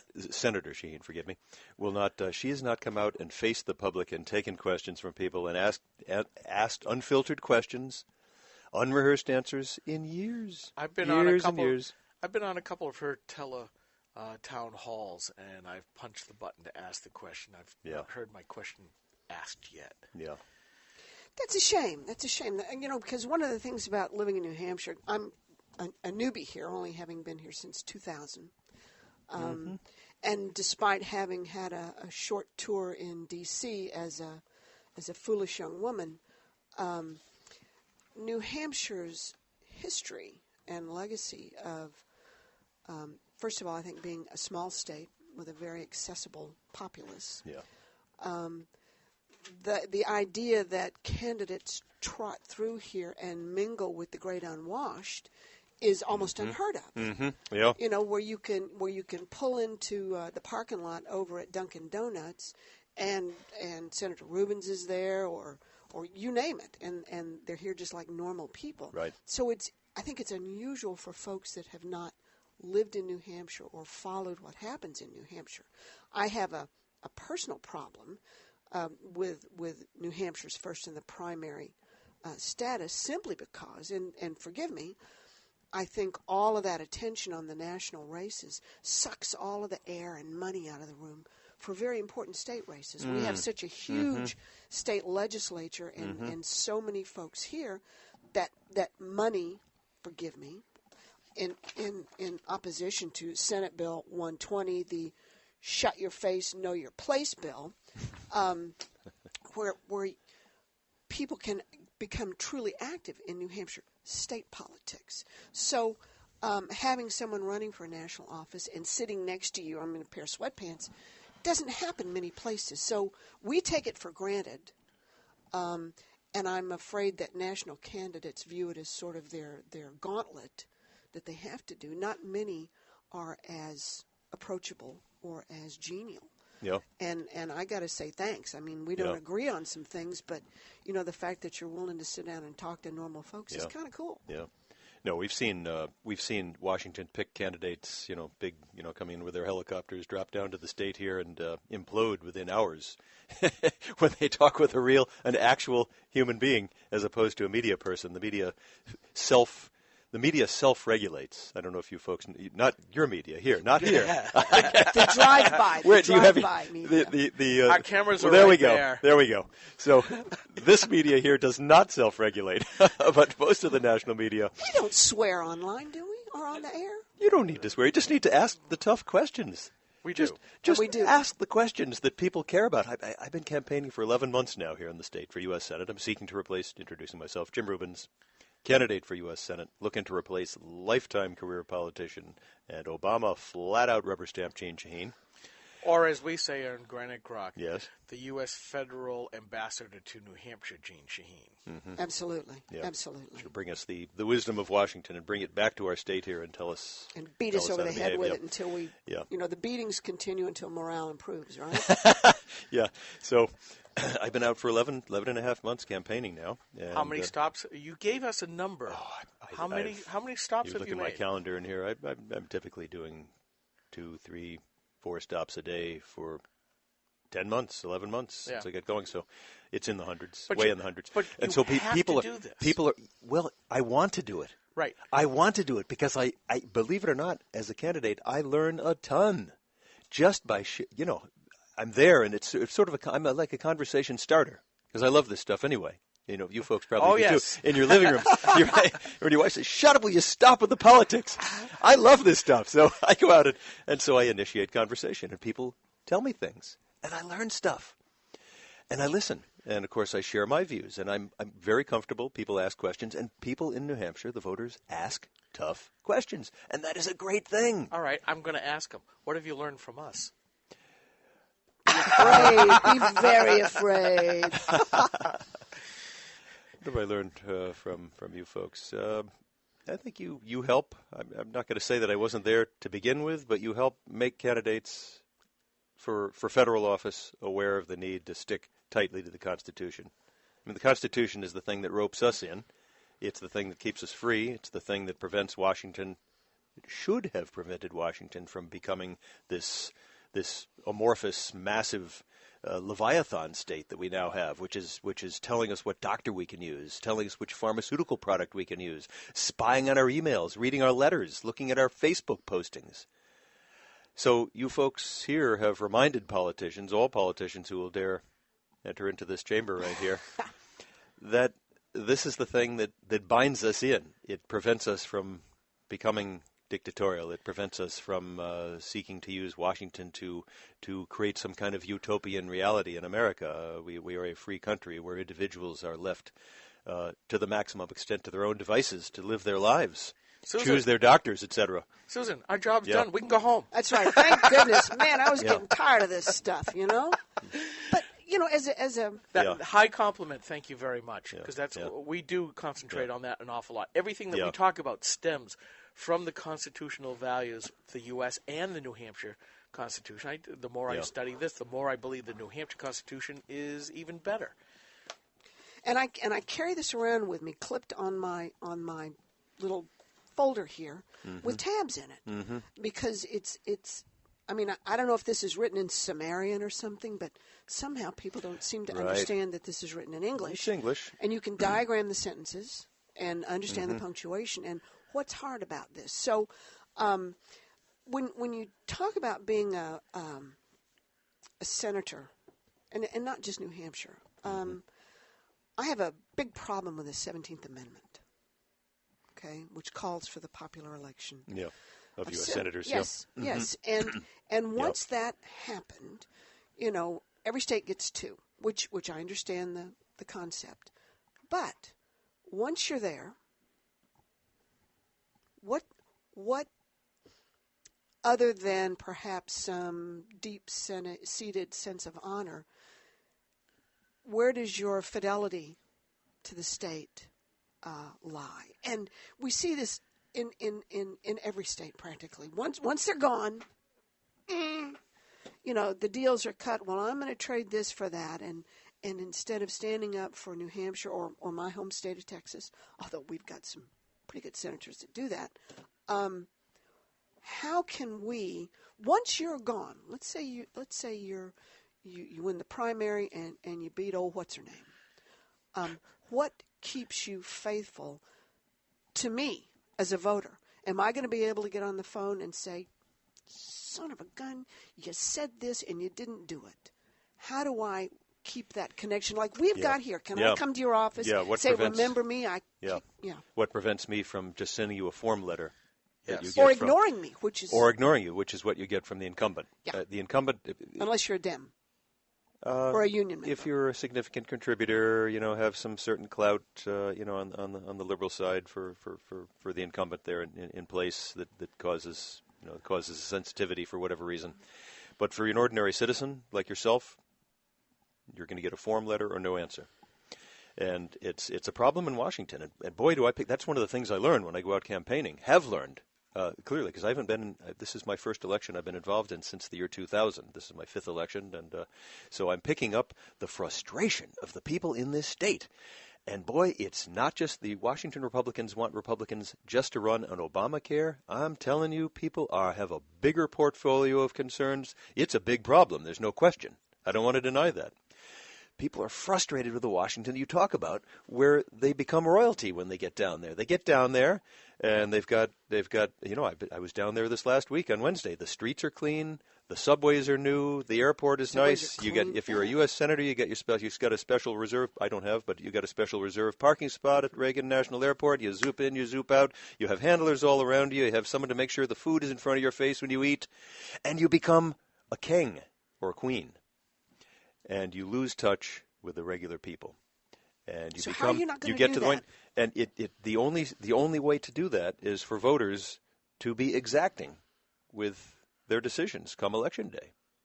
That's the only power there is to stop this from happening. I myself have term limited myself to prevent I've promised that to you, the voters. I will do 2 terms and no more, like Gordon Humphrey. Gordon Humphrey has endorsed me for this seat, our former U.S. Senator. He self-limited to 2 terms. He could have been elected to a 3rd term easily, and he kept his promise, made that promise to the people, so he didn't become a creature of Washington instead of a representative of the people of New Hampshire. And that's what I've pledged to do. And it's up to voters to look people like me in the eye right now and find out, am I interested more in my career in Washington, getting rich down there, becoming a lobbyist when I leave office, or am I committed to turning this country around and representing the people? I was just going to ask you that. And you have to look me in the eye, and the people of the state have to look me in the eye and find out who I really am. Yeah. Now, I did ask you a question on a similar vein last night. Yeah. Are you willing to take your stances right now and stand on them in such a way? Thank you, sir. Sure. Oh, keys are even better. Booking guests. To the point where Live radio. You're going to stay on message. You're going to stay on the issues. You go down to D.C., you won't go D.C., and you're willing to take votes that would cost you an election. I mentioned that last night, didn't I? You said, well, I asked you, and your answer was? This country is in such hot water right now. We're in worse condition than we've been in my entire lifetime and beyond, since probably the Great Depression or World War II. That's the kind of challenges. Just let's talk about the debt problem. This country is bankrupt now. We're living on borrowed time with the spending. We're adding $500 billion to our debt to deal with that problem, which is going to get worse. But when baby boomers start really retiring seriously in 2020, 2021, this thing goes parabolic. And to deal with this, and Congress has known about this problem for 30 years. Ever since 1980, we've known about this problem. It's all been on the radar. And they've kicked the can down the road 2 years, every 2 years. Let someone else deal with it. Let someone else keep the pork coming. To deal with the problem the way it is now is going to require cuts to spending. And what would you suggest? Everything. There's almost... This is a huge subject. I need to take 60 seconds. Yeah. We're going to find out what we're going to cut, and we'll be right back. Hang on a second.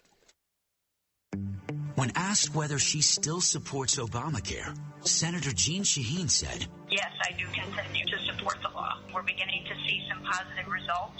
How can Senator Shaheen say we're seeing positive results when 22,000 of our neighbors have already lost their health insurance? What's worse, the Boston Globe reports the state's only health insurance provider radically reduced the number of hospitals in their network, forcing some people to drive over an hour for lab work, even when there's a hospital within a few miles of their home. When pressed about lack of access, Shaheen said, "There are some hospitals that are not covered, unfortunately, and I certainly hope that's going to change." Jeanne Shaheen promised us we could keep our doctors and our health care coverage. Now she hopes we can get to a local hospital? Call Senator Shaheen at 603-647-7500. Tell her we need more than hope. We need leadership. Paid for by Citizens for a Strong New Hampshire.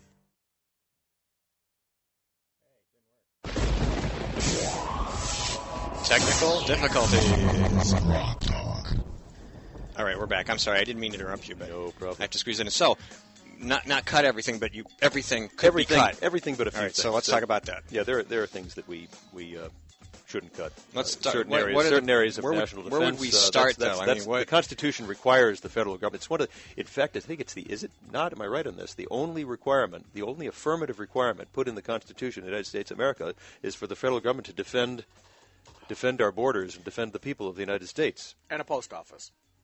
Is that in there? Yeah, sorry about that. Post roads. Post roads. Okay. They don't even need to have the post office. They just need the roads. But I'm not saying all parts of the defense budget need to be porked up. There's a lot of pork in that budget. We got the Pentagon has 234 golf courses. Okay. We've got on the ground troops in 134 countries. If my timing was better, I'm sorry. If my timing was better, we have. I don't even know where it is. I'm sorry. I'm totally screwing this. I'll find it. Yeah. You got another example for us? We bought him new software. I'm sitting here thinking. You said golf course, and I'm like, wait a minute. Where is it? Where is that sound? And I can't find it. There's only like 30 of these things. Here it is. Oh, I didn't play. Hang on. There we go. What was that? Do you have that ready? I He didn't. did. I didn't know. I know a lot more than the average citizen about what goes on in government. Yeah. Golf courses was just. I mean, I know Obama plays on them, but I didn't know Yes. they were ours. Okay. Well, they're either leased or owned. Yeah. And I'm proposing. I'm going out on a limb, and I'm proposing we have a nuclear defense triad. We have the land and sea and air-based deterrent. Obviously, we want to be the strongest nuclear deterrent in the world. There's no question about that. I'm proposing we can shut down the land-based deterrent. It's an antique. We got the submarine system. We got the air system, and the two of those are thoroughly sufficient to defend the United States of America and show a muscle strong enough that anyone dares try anything with us on that particular subject, we can incinerate. So with the two legs of the triad. So I'm proposing, even in national defense, you see many Republicans say we have to cut everywhere, but no, we can't cut defense. We have to cut everywhere. See, almost everywhere.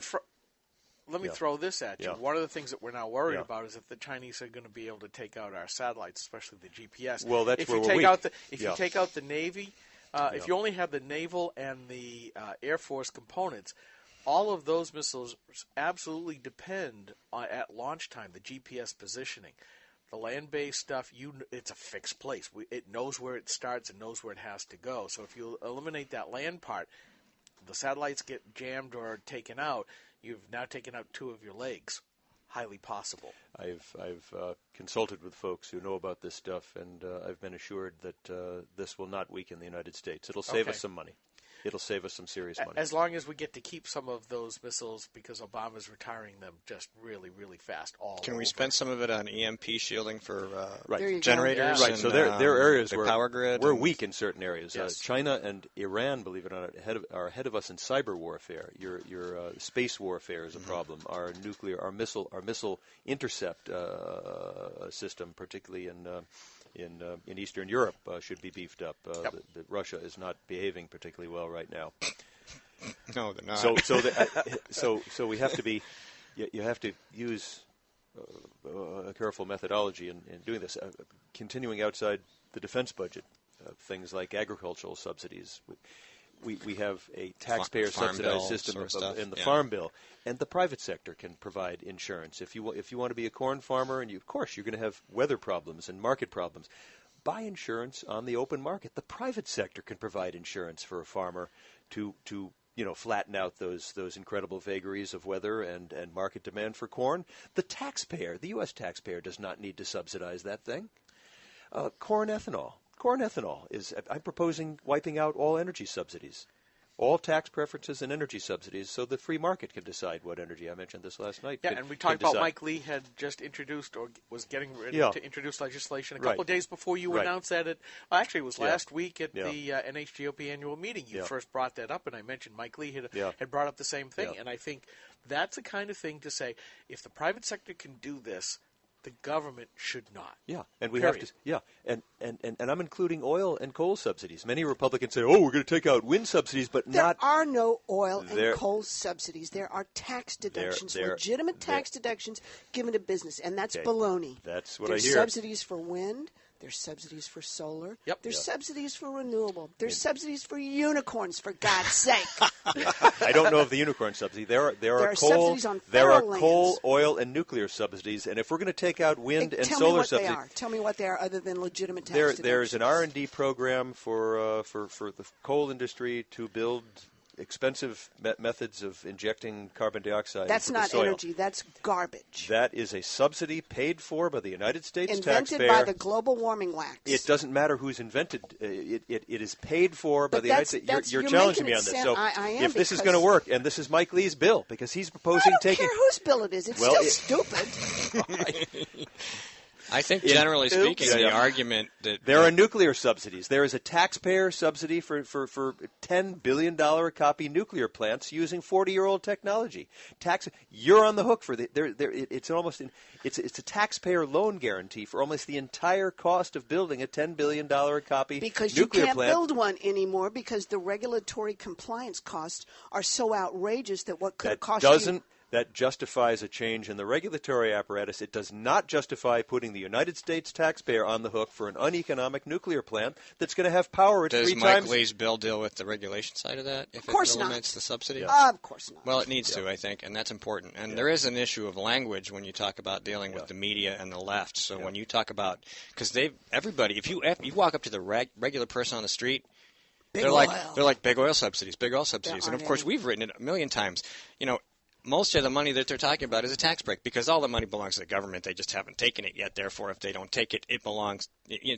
It's wrong. You can't keep it. It's ours. So anytime somebody says tax break, they make it a subsidy. So when you make the argument, even though it's wrong, you have to actually say, we're going to eliminate all energy subsidies. We should eliminate all those farm subsidies. I mean, those things just need to stop happening, even if they don't exist, because people believe they do. They do The exist. Unicorns are there. These things exist. Okay. But and if we're going to be fair about young that, lady, you need to write more about this on Granite Rock. I know you only have one hand.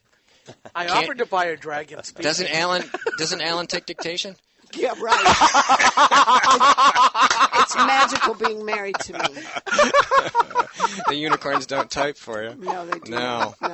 No. 45 years in the energy business. Any day you want to sit down and have it out with me, we'll do it. Do you have? Maybe you need her as an energy consultant. Yeah, you can't afford me. She used to. I'm getting free advice right now. She used to build power plants. Oh yeah. Oh yeah, all over the world. Yeah? Mostly coal-fired. She's been places, South Africa, everywhere. You've been everywhere, haven't you? Oh yeah. I've been everywhere except the Arctic and the Antarctic. Yeah, we had a conversation about where you hadn't been, which was much shorter. Much shorter. But anyway, we got about a minute, and I want contact info and. I got to ask one question. Yeah. I put up a graph. We were talking free market last night. Yep. For the first time in the United States history, less jobs were being created as entrepreneurial basis than not. I mean, the lines have crossed. So our former strength as America of creating new businesses is now failing. Right. Big businesses that can deal with the regulation are doing fine. Exactly. The little entrepreneurs are screwed. What could you do? This is Obamacare, Dodd-Frank, the Food Safety Act of the Food Safety Modernization Act of 2011. They're burying small business in mountains of regulation that, as you say, a big business can deal with them. And it looks to small business people in the state, as I campaign around the state, it looks to them like the government, the federal government, is trying to put all small business and small banks and small people out of business, so that only crony capitalists who have the ability to hire $1,000 an hour lawyers down in Washington can operate in the United States of America. We were in the year 2000. The Fraser Institute, which ranks the countries in economic freedom, we were third freest country in the world economically in the year 2000. By 2010, we were 18th freest in the world. We're less economically free than Norway now. Our tax code, our corporate tax code, 35% highest in the world. It's creating incredible distortions. It's forcing jobs and manufacturing offshore. We have a tax code and a regulatory apparatus that is forcing business to go to other countries. And we're stripping and we're making it so entrepreneurs, which I am, I've started and run 10 small businesses, I invest in startup companies, it's making it so people like me don't want to start a business anymore. How do we reach your campaign? JimRubens.com. JimRubens.com, spelled like the painter, JIMRUBENS. JimRubens.com. Need your help. We got a primary fight going on. Washington has made a pick. I'm the grassroots guy. I'm there to fight in Washington. I will not do business as usual in Washington. That's what I'm about. Okay. And we thank you for taking the hard questions. I only took about 10% of them. Maybe less. All right. You've begun to just scratch the surface here. Thank you. That's right. Hopefully we'll have you back. And this is Grok Talk. Steve McDonald here with Skip Murphy and Jim Rubens, and of course the lovely Susan Olson at the end of the table. And we'll be right back in the next segment with Billy Bear and Josh Youssef. Stay tuned.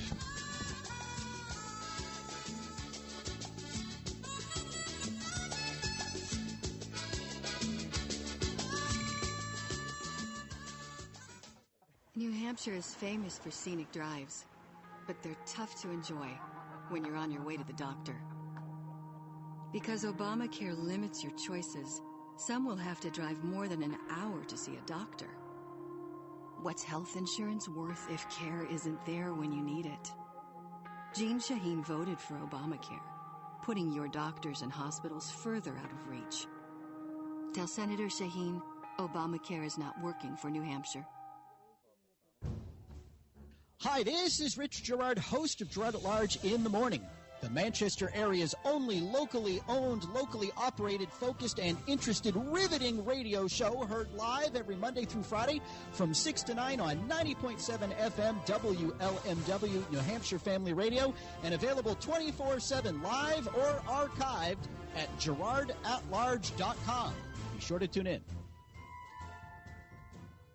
Senator Jeanne Shaheen said, if you like your current health plan, you can keep it. That's not true, Senator. 22,000 New Hampshire citizens have been kicked off their insurance plans. Hospitals in Rochester, Concord, and Portsmouth, they aren't allowed to provide care under the exchange. Senator, you were wrong in your comments. You should apologize for your misleading remarks. I'm calling Senator Shaheen at 750-3004 and telling her I want my doctor back. You should too. Paid for by saberpac.org, not authorized by any candidate or candidate committee. Rock Talk is 2 hours of news and opinion you could only get from GraniteGrock.com. But don't limit yourself to Grok Talk. Check us out at GraniteGrock.com. Follow us on Facebook or Twitter by searching Granite Grok.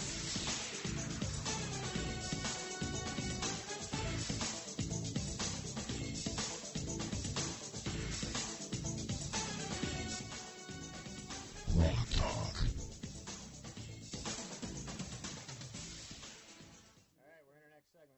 Rock Talk.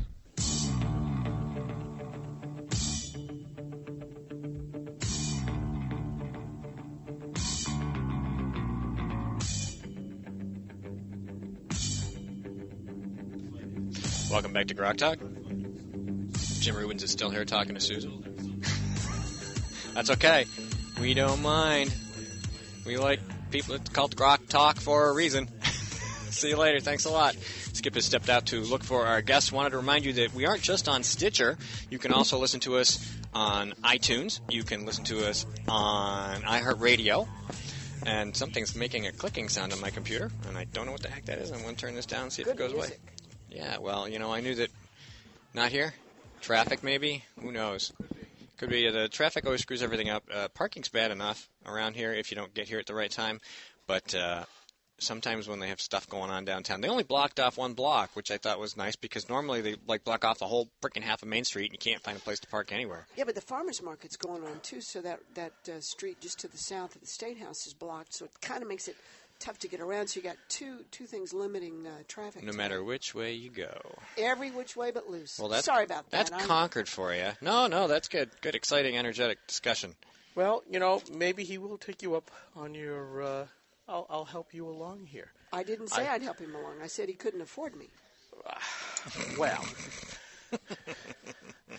There's a difference. We can't afford you either, but here you are. Yeah, but this is...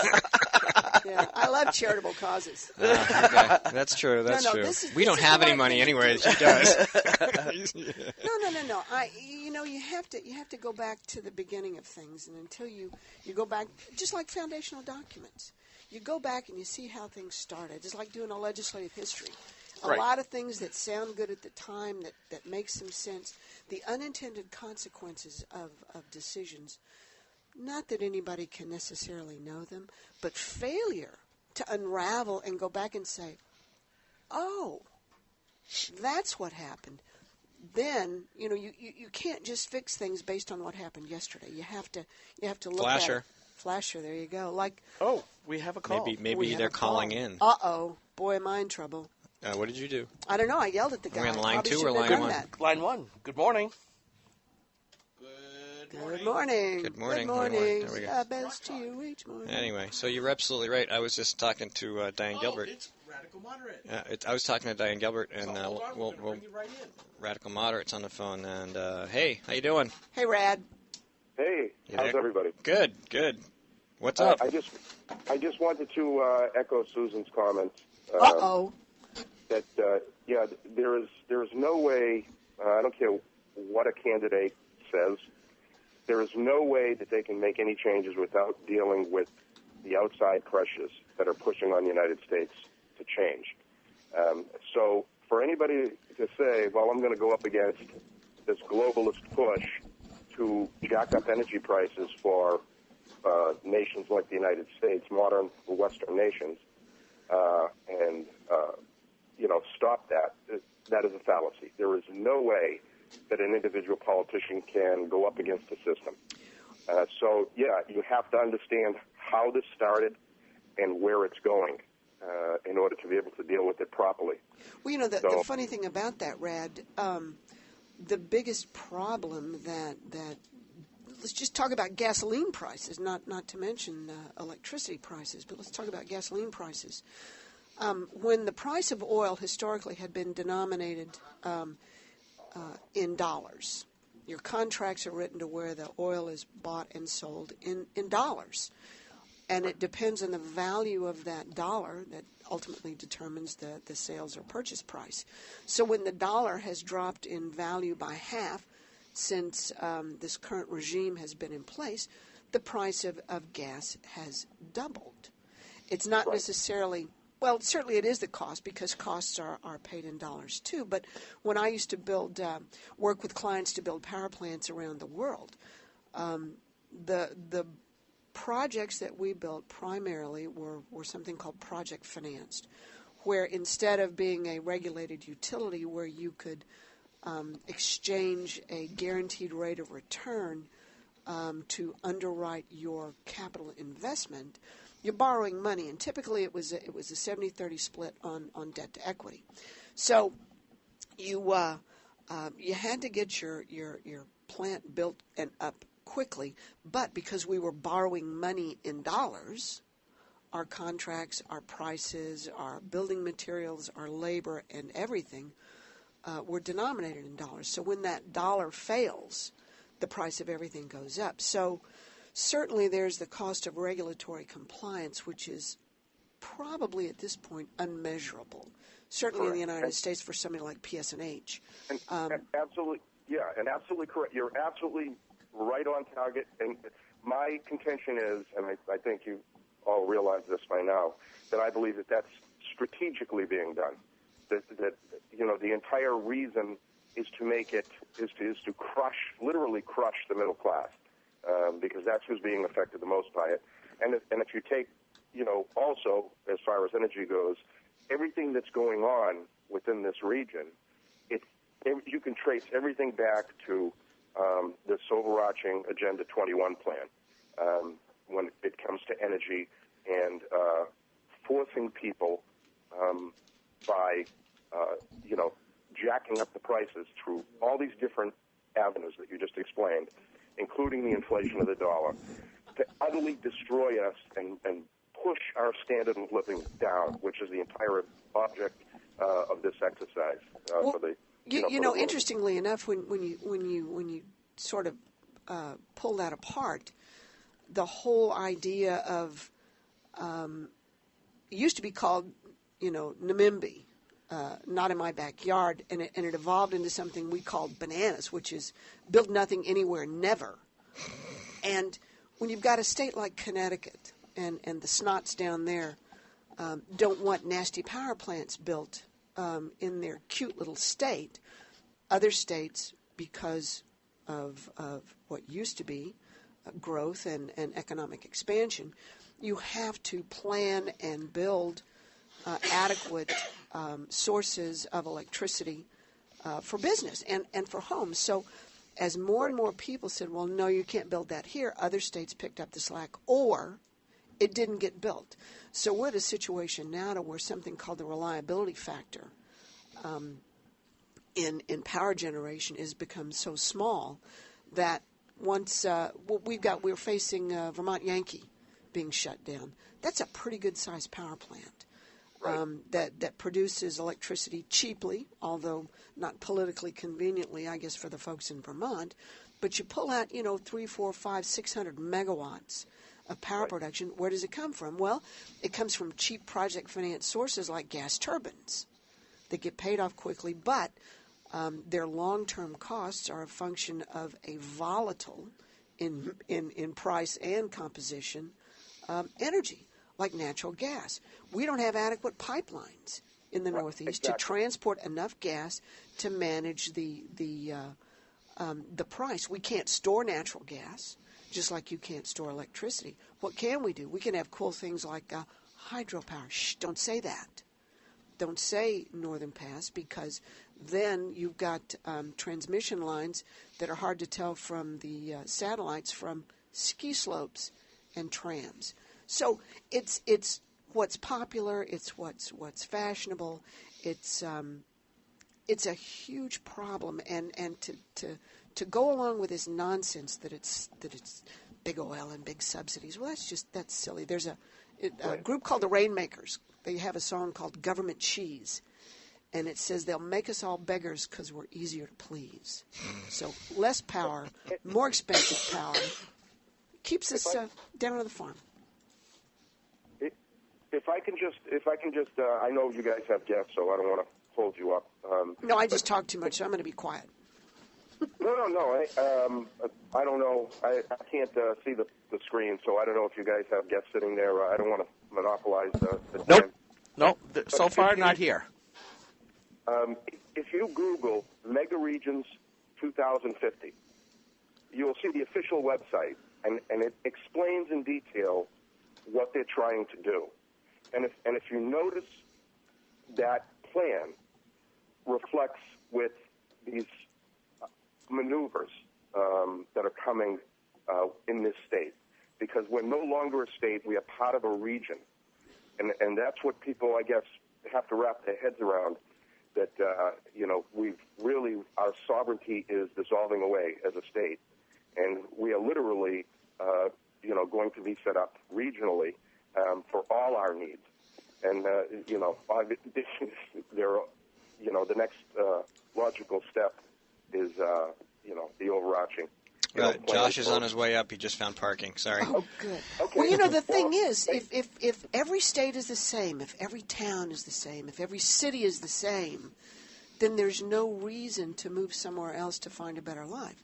So if the common denominator is it's all gray and it looks like the old Soviet Russia, then why would you move? What difference does it make, kind of thing? Yeah, that's true. Right. And that's the thing. And you see people are voting with their feet. They're moving to where it is cheaper to live, which unfortunately is exactly what the architects want in order to make the changes based on population.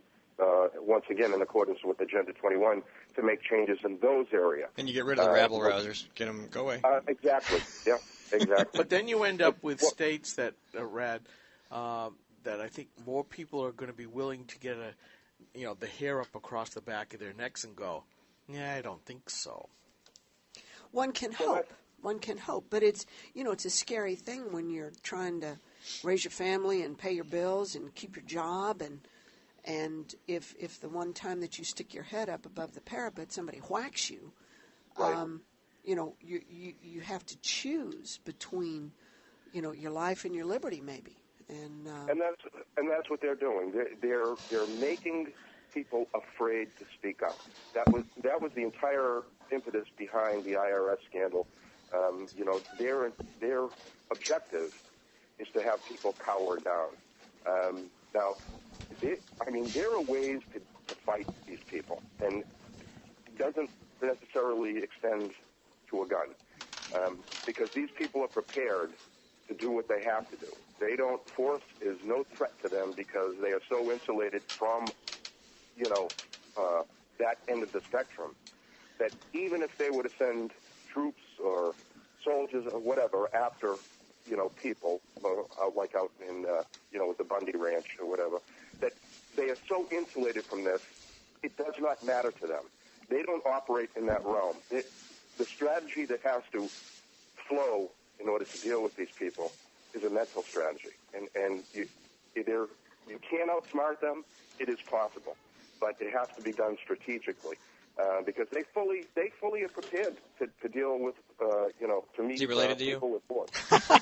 Rad, we're going to cut you out loose because our guests are here. I'm going to take 60 seconds. Thank you. And if you would convey my, I guess, I want to say congratulations, but support to Dr. Bear. There are many, many people behind. He's here. Him. He just heard you. So there you go. All right, we're going to take 60 seconds. Thanks for coming on, bud. We'll be right back right after this. This is a coalition of New Hampshire taxpayers. We're located at 8 North Main in Concord, New Hampshire. This is the repository for all things conservative and municipal. So if you have a problem in your town, your school, your budget committee, the right to know law, and now at the top of our list is voter fraud. You have a tip for us, some information for us, you want to join or help us out, cnht.org.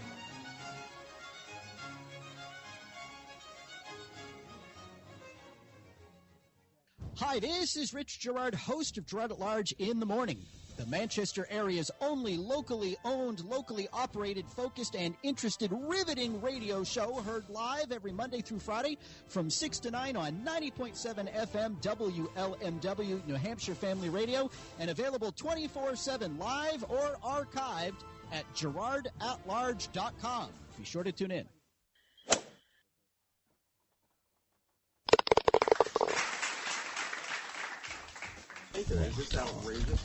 Yeah, we're back on the air. It is outrageous. I'm Steve McDonald. I'm here with Skip Murphy, Susan Olson, Dr. Barrett's here, Josh Youssef. We have a full room and lots of people are going to talk. I'm going to turn over my headset in a second so we can have a conversation. It's way more important than me prattling on about useless things. So go ahead, introduce, and I will give my headset to Josh. Right. Well, Dr. William Bear, otherwise known as Billy, I want to say thank you very much for spending some time here with us at Grok Talk, a production of GraniteGrok.com, New Hampshire's leading conservative and libertarian blog site. And, sir, between you and Josh, your film, Josh Youssef, who ran for the state senate last cycle, you guys have made a huge, huge impact on the state, on the consciousness of not just New Hampshire, but the U.S. as a whole. Every time I look around on the TV or on the blog sites or anything else, guess what I see? And, probably my daughter, right? Well, your daughter, who is sitting over here as well. Steve put up the videos, both of your run-in with our esteemed school board, showing just yet the same tactic I have seen over the years, where here's a citizen coming in to seek redress of what they considered to be a wrong and being stonewalled by a 2-minute tactic and the refusal to even acknowledge anything that you said.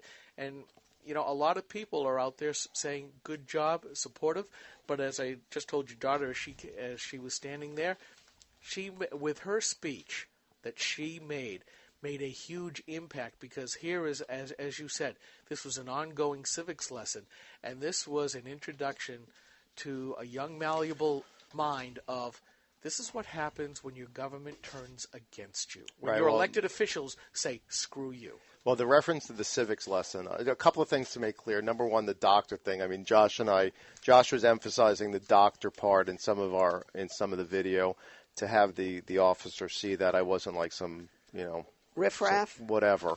So, and I have a doctorate. I mean, I have a Juris Doctor, so I am a doctor, and some attorneys do use the term doctor, but I just want to make that clear so people don't think I have a PhD or an MD or something.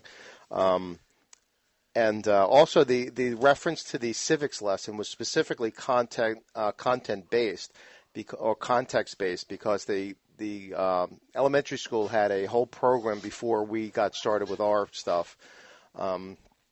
And they were talking about that this is going to be a civics lesson. You're going to see how something to the effect of how government works or something like it. It's this level. That's why I said, what kind of civics lesson is it? And the sunglasses is not that I'm trying to look cool. I just haven't barely slept in days. I could thank Lieutenant Leach for that. Also, a little shout out to the lieutenant. I lost 5 pounds. I saw myself on the video, and I thought, like, I look a little paunchy there. So I've been so aggravated and so busy with the radio shows and television shows that I've hardly eaten and been, all the stress and everything. So I have lost about 5 pounds this week. So thank you, Lieutenant. Thank you, Lieutenant Leach. Cool. Yeah. It's a stormtrooper diet. Yeah. Well, listen, I don't have any. I mean, I understand he got the sign from, obviously on the video, he got the sign from the superintendent of the school board, and he was following orders. So that's how it goes. So I understand. Well, I'm not saying that, but that's whatever it is. That was his role, and he, so I don't have any personal animus toward him, and. That's about it. No, I would say, being a resident of Guilford, this was rather shameful on the part of my elected officials. And it's been the same set of folks at the helm of that Guilford School Board for quite some time. And they have become entrenched. They have been, they're well, I consider them arrogant right from the get-go. And you can very easily see that if you watch their face, if you watch their body language. I mean, they knew what they wanted to do right before the meeting ever started, and that they weren't going to listen to you. And I'll tell you something. I've seen commentary after commentary and commentary that if you took that one page 313 out of the 19 minutes book, and if you were standing, imagine what would happen if you were standing in the parking lot of the high school handing that out to all the kids going in school. What would have been done Oh, to well, you? that was one of my examples, Yeah. I think, in the press and also privately with the principal. I said, if I or you, whatever, an adult man was standing outside in the parking lot handing out that page, let's say it was a marketing campaign for Jodi Picoult's book, 19 Minutes, or whatever, something that's not that they were soliciting minors for something that they shouldn't be doing, but even something like they'd get arrested. There's no question they get arrested.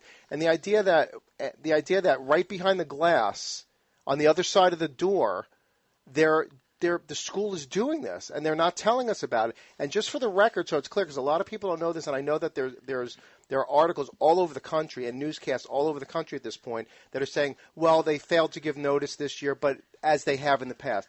Well, a little problem with that, because if you look at the video, you'll see that I asked for them to produce the past notices. The principal said he would, no problem. He told me that in private right a few hours before the meeting. I reiterated that. At the school board meeting, everybody was like in agreement. I believe I looked at the principal, and he was like, nodding, yeah, no problem. And now I find out they've admitted, after I asked for the paperwork, that there wasn't only an oversight this year, there was an oversight last year too. Well, they didn't say that there was no notice last year. Okay, the last time they gave notice was 2007. What? Yes, I have fact admitted 7 years by ago. the school board. Now, to be fair to them, they said that the book was only read in 2007, last year, and this year. That's what they've said. I don't know if that's a fact. I don't know if it's true. We're going to find out. But out of 3 years that they claim to have assigned this book, they've only given notice the first year 7 years ago. And what I find really particularly interesting is that they produced the 2007 notice, right? Yes, they did. The they or what the putative notice. Well, they produced it because I requested it, and I went to pick it up at the principal's office, and he's all right. I mean, but the interesting thing is about that 2007 notice. If you read through it, it's more warning of the content than what we call the non-notice notice that was sent out, which they gave out after all this came up. The apology notice. So it was more notifying of the content of the material in 2007 than it is in 2014. Does that maybe possibly suggest that isn't really the notice? Well, we're going to. I mean, that's my opinion. I'm going to. I'd like to trust the school on this, but because there's been No. Okay.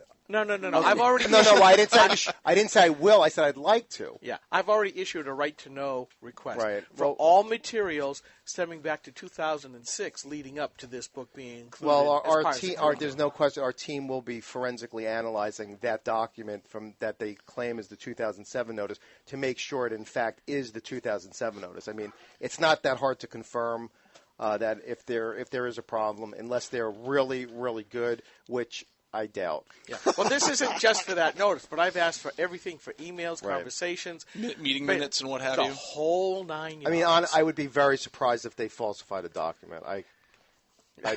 Hold that thought, darling. Okay. Yeah. Pause. Yeah, I'm looking at Chairman Sue Allen. Sue Allen, Kurt Weber, and a few others. Yeah. Well, we'll find out. This is an abrogation of the public trust. These are people who say, we know what we want to do with our school system. And it's not ours, and it's not the people's anymore. It's their school board. And there is a group that says we want to run it the way that we want to. That's why these people keep getting elected over and over again. And, when outsiders out from that group try to run, they get crushed because they're very good at turning out the vote for their kind of candidates, which are already on the board. And we've seen, I've watched this for years. Well, we just saw Mr. Duncan get appointed. So, come on. Yeah. If it isn't Guilford, it's the state. So, you say that you haven't been sleeping for quite some time. Well, I mean, I've slept just Briefly. terribly and intermittently. What is the basic values or basic message that you have learned from this whole incident, based on not just the meeting itself, but going forward? Well, unfortunately, I'm not naive. I've been involved with, my children are 14 and 16, and I've been involved with schools and all kinds of things for years, obviously, public schools. My wife actually worked in the public school system in New Jersey for almost 20 years, so she's seen it from the inside as well. Unfortunately, it's confirmed my worst suspicions that they don't want to hear from parents, unfortunately. It's confirmed it. And I thought it would be different here. I know how it was in New Jersey. It was similar, but it was never confirmed personally like this. And it's very disturbing, very disappointing. We could have lived anywhere in the United States. We certainly could have lived anywhere in New Hampshire. And we very specifically chose Guilford for certain reasons. And among those, the school system. We thought it was, for a public school system, good. And my children are involved in the track team and soccer and everything. I mean, in many ways, they are the track team. I mean, there's some other talent, but they are the track team. I mean, if they leave that track team, they won't see a win for I don't know how long. But that would be fun. So and I mean, to their credit, they're still participating in track, even though the track coach is the guy Joe Wernick, who was behind me, who basically stabbed me in the back. And really, he provoked me. I'm not saying that was his intention, but the effect was that he provoked me. I already had sat down, and I complied with the 2-minute thing. I went over 20 or 30 seconds the first time. They were gracious enough to not arrest me then, I guess. And but I sat down. I was going to behave, and I was going to let other people talk. Other people that were kind of on our side, let's say. I figured, all right, well, now they'd have to step up and use their 2 minutes wisely, better than I used mine, arguing about the 2-minute rule, basically. And Joe Wernick. So I mean, if it weren't for Joe Wernick, and I understand I'm responsible for my own actions, but if it weren't for his comments, especially at the end where he said, "And those people want to," I'm paraphrasing, essentially ban books and not let my daughter read what we want her to read, which is obviously not the case, which is what I reacted to. Yeah. Well, he's been well known in the community. I've had my run-ins as well as a few other. I know people. him as the track coach. Well, he is definitely what I would call a schoolie to the nth degree, and I've had my run-ins with him where he has tried the same tactics, and it's basically it comes down to government can do no ill, and they will support the government without regards to what the government is actually doing. Whereas it's obvious, we share more of the same opinion than they do. And it really comes down to they will do what they can to defend their little turf. And they believe in I wish we had this conversation before the meeting. Yeah, well, I didn't know. There is a progressive mantra, and I've posted it on Granite Rock, where there is this feeling that kids are the collective. Right. That they do believe the kids belong more to them, and especially to the schools. And there is that pervasive sense of teachers that the kids do belong to us more than they do belong to the parents. And you ran into it. Well, Skip, let me give you a little history about how I feel about the concept of my children belonging in some way to the state. I understand the idea of community, and I understand the idea of society and progressing in a certain way. I get all that stuff. Like I said before, my wife worked in the school system for 20 years, almost 20 years before she gave up that job to move to New Hampshire. I mean, she gave up a really good job to move here with no job, basically, because we wanted to move out of New Jersey. We weren't being pursued by anybody. We just wanted to move out of there because we felt like New Jersey was going so far in the other direction. There was no recovery. We thought that here there was some hope that things could be turned around. Basically, she kept that job through the time my children were born, and I was home for 8 hours a day, 5 days a week, essentially raising my children from the time they were infants, and rebuilding my house, practicing law, and basically doing that. So I hate the term, but I guess I'd have to be considered by some people who use it a stay-at-home dad, which please don't attribute it to me. But that in effect is what I was, in addition to remodeling my own houses, working on building other houses and practicing law. And then my wife came home and we kind of switched roles, and I did my stuff and she kind of took over with the kids. So if people think that I'm like this chauvinist father, don't know what's going on, if if anybody makes assumptions about me, I guarantee they're going to be wrong. We here believe that parents are the primary responsibility for raising the children within the context of a family. And I do find repugnant the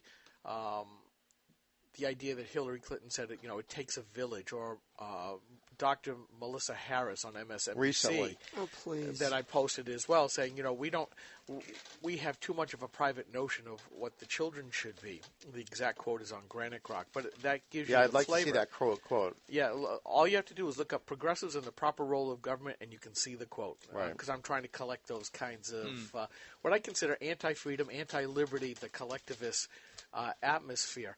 And really, I think that's what you ran into, because those notices, and I haven't seen it yet. My kids got out of the Guilford school system, graduated out before that. Oh, I didn't realize you're a resident of Guilford? I've been in Guilford for 30 years. Oh, I didn't realize So that. I've run into these people when okay. I was on the budget committee. So this is particularly relevant to you, huh? Oh, you bet. Wow. You bet. I know Joe Wernick. He knows me. Same like thing I with said, Kurt to me, Weber, to me, he was an okay guy. He was the track coach. Until you cast aspersions on government. It's our little town. You can never... Well, so you can't publish our dirty laundry outside. So being an outsider from New Jersey, I must be really pariah comes to mind. I guess I don't think in those terms, So it's hard for me. I'm not projecting like that because that wouldn't. It's like being an American. You're an American. You're an American. Yeah. Well, it is a little different here in New Hampshire. I've been here 30 years, and I'm still not considered to be a native. And you're from Brockton, Massachusetts, originally. Uh-huh. So I am a long-term transplant. I came up for a job when the mini computer industry was melting down, but I stayed for the live free or die ethos, which this is what we do here at Granite Rock. Right. Let me just give you some perspective into that. I have in Vermont, like New Hampshire, a friend of mine, his mother was a teacher in a little town in Vermont for 40 years. Okay, all her children were born there. All her grandchildren were born there. When she died, her local paper said, "New York woman passes away." Wow. Oy. You aren't from there. Wow. These little towns. Just wanted to interject that. So, that's the perspective. And the people who come in and take over towns like that and create these little fiefdoms of their own, they're very, very controlling. Even in I guess that's why we get a reduction on our property taxes, because we're not. Oh no, sorry, we don't. Yes, you don't get the not from here reduction. And we're going to do an extra segment. We're going to take 60 seconds real quick. We're going to come back. We're going to do another 15 minutes so that we have a whole half hour. Stay tuned. This is Grok Talk. Host of Gerard at Large in the Morning, the Manchester area's only locally owned, locally operated, focused, and interested, riveting radio show, heard live every Monday through Friday from 6 to 9 on 90.7 FM WLMW New Hampshire Family Radio, and available 24/7 live or archived at GerardAtLarge.com. Be sure to tune in. Senator Jeanne Shaheen said, if you like your current health plan, you can keep it. That's not true, Senator. 22,000 New Hampshire citizens have been kicked off their insurance plans. Hospitals in Rochester, Concord, and Portsmouth, they aren't allowed to provide care under the exchange. Senator, you were wrong in your comments. You should apologize for your misleading remarks. I'm calling Senator Shaheen at 750-3004 and telling her I want my doctor back. You should too. Paid for by SaberPac.org, not authorized by any candidate or candidate committee. And we are back. I'm Skip Murphy here with Steve McDonald. Our co-host has kind of moved off camera, Susan Olson. We have Josh Youssef here, as well as Billy Bear, who has gone viral, TV, newspaper, magazines, everything else because of a run-in. We happen to live in the same town, Guilford, New Hampshire, where the school board decided to show its totalitarian ways and is a great demonstration of a small-town fiefdom by elected officials who decided that they did not have to be accountable to the citizens that, quote-unquote, they serve. To me, being a conservative with libertarian leanings, this was a great example of government saying, we are no longer governing, we are ruling. And that came out pretty doggone clear. And I want to say thanks for spending a few minutes with Granite Rock. Right, no, my pleasure. Great. So Susan Olson came up with a great question for you, because you asked, where do you want to go from here during this conversation? She said, well, what are you going to do? And I said, that's a great question, so I'll ask, what are you going to do next? I'm not really sure. I mean, obviously I have these criminal charges kind of hanging over my head, which is, as an attorney and as somebody who's never been arrested, it's very disturbing. I mean, it was a humiliating experience. I watched the video and it turns my stomach. I mean, literally, I get sick to my stomach. I'm watching this video and it's hard for me to identify with that person on the video being me. That's the other guy usually, and I'm on the other side of the equation watching the video of the defendant getting dragged. And I'm watching this, and I'm like, I can't. That's me. I can't believe it. And also, I'm not used to seeing myself on camera that much, so that's even more strange. But I'm having a hard time realizing that, but I know it's a fact. I mean, these people arrested me, and now I'm being prosecuted, and it's very disturbing. I'm concerned with my reputation. I was humiliated publicly. I'm concerned with how it's going to affect my income. I'm not licensed currently in New Hampshire to practice law, but I intended to be. I'm concerned about how it's going to affect that. And how many people want to hire a lawyer who's got a picture of himself all over the country getting dragged out in handcuffs? I mean, it's very disturbing when I think of that, and I don't know what these guys are going to do with the charges, but I know I'm not pleading guilty, because as far as I'm concerned, if the statute for disorderly persons includes that kind of behavior, then there's a real problem in New Hampshire. There's a bigger problem here than I thought, and as far as I'm concerned, I'm not going to go any further because we're in the middle of putting together a legal team, and I don't know this prosecutor, but he better be really good because he's.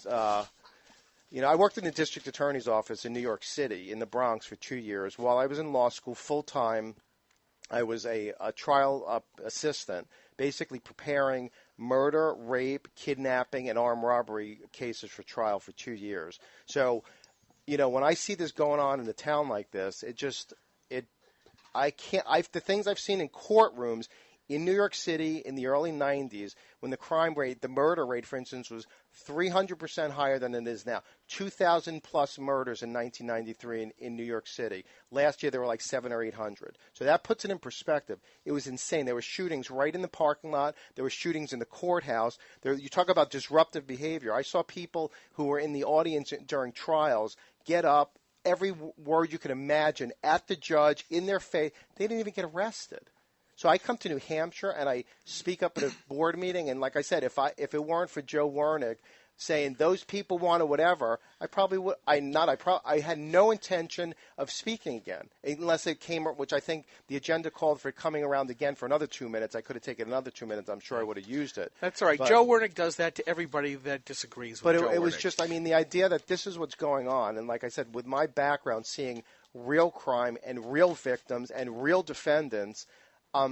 It puts me in that category, and it's humiliating, and it's really disturbing. And like I said, this prosecutor better be like, well, I don't know. He's got to be a magician because. Let me flip it for you. You know and if there is a jury trial, which if I'm not sure, I haven't looked into it that far with New Hampshire law, but if there's going to be a jury trial, which I'm going to demand. You know what I see? I don't know, man. Well, let me flip the picture for you.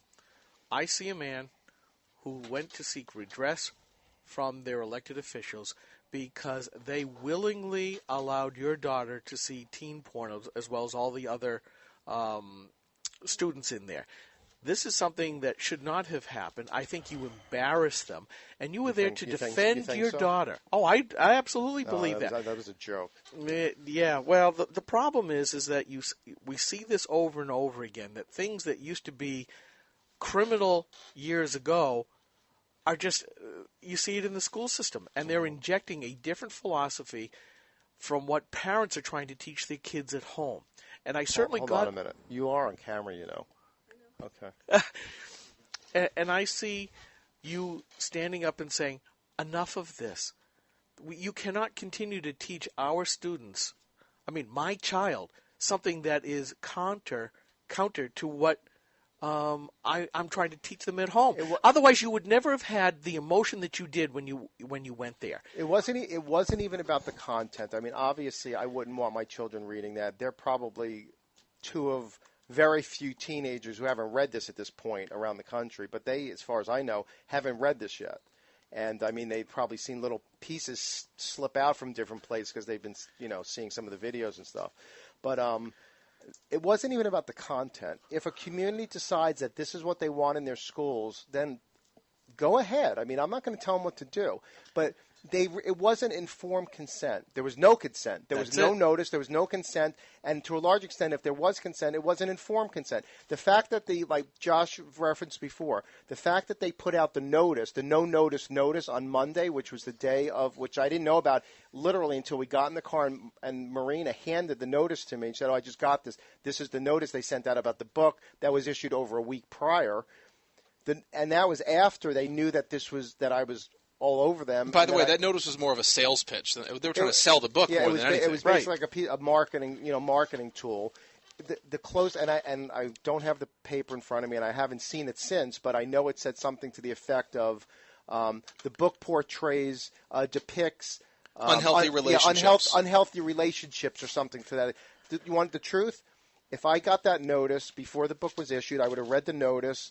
If I didn't go any further and go to the library and dig the book out and go online and this and that, there's a very good chance that I, being really having a problem with the content of that book, not just that page 313, many things, and there are reviews that are coming out on that book that are going to change this whole debate away from the salacious nature of page 313 and put it in a totally different context. So that's coming very soon.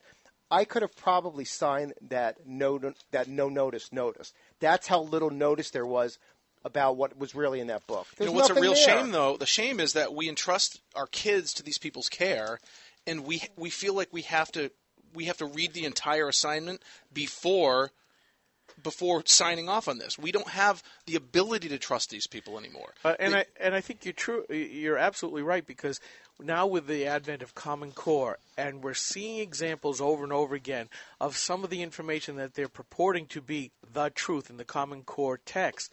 And we as adults who were trained and schooled much better than the current group of kids, and I have, apologies to both of you, but when they try to distort what is, like parts from the Constitution, you got to go, there is an agenda here. There is a reason for this.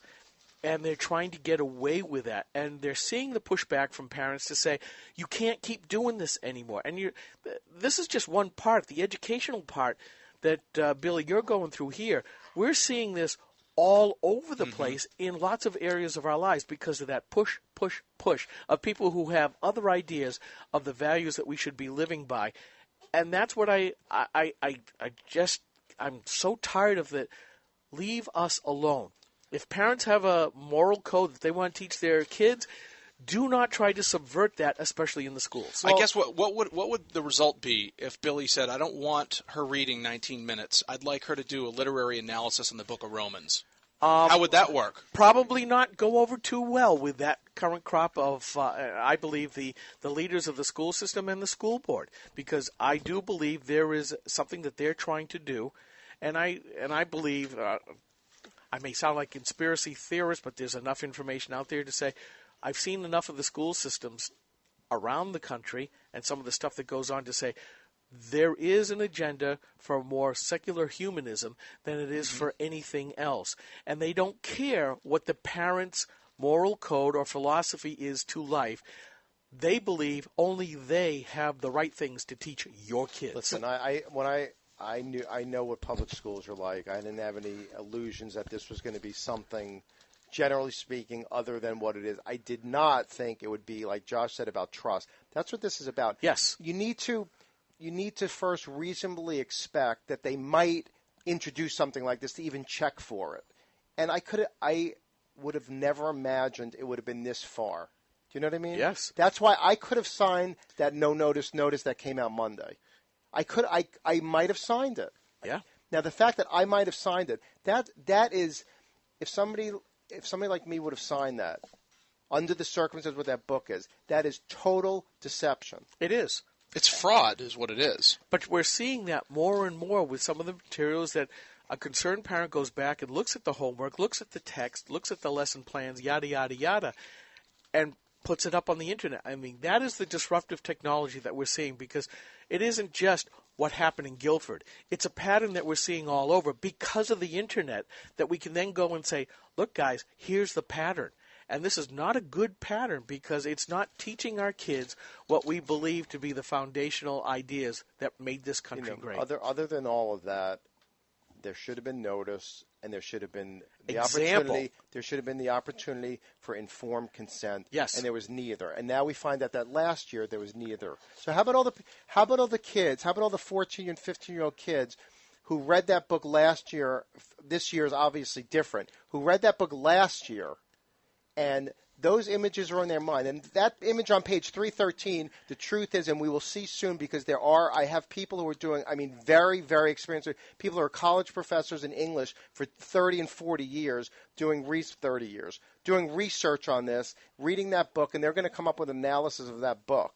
And it's going to be like nothing we've seen here. So if this author thinks that, like, oh, this is great, I'm getting all this positive, you're getting a lot of publicity now, but wait till the next wave of publicity comes out on this book. And how about those images that are in these kids' heads that you can't get out? Does the school board have a prescription for unreading something? I don't think so. No, because, and I will tell you, they probably don't care, nor do the curriculum folks care, because they have to approve that to go forward. So there was a conscious decision to allow that into the school system. So you're right, it is deception.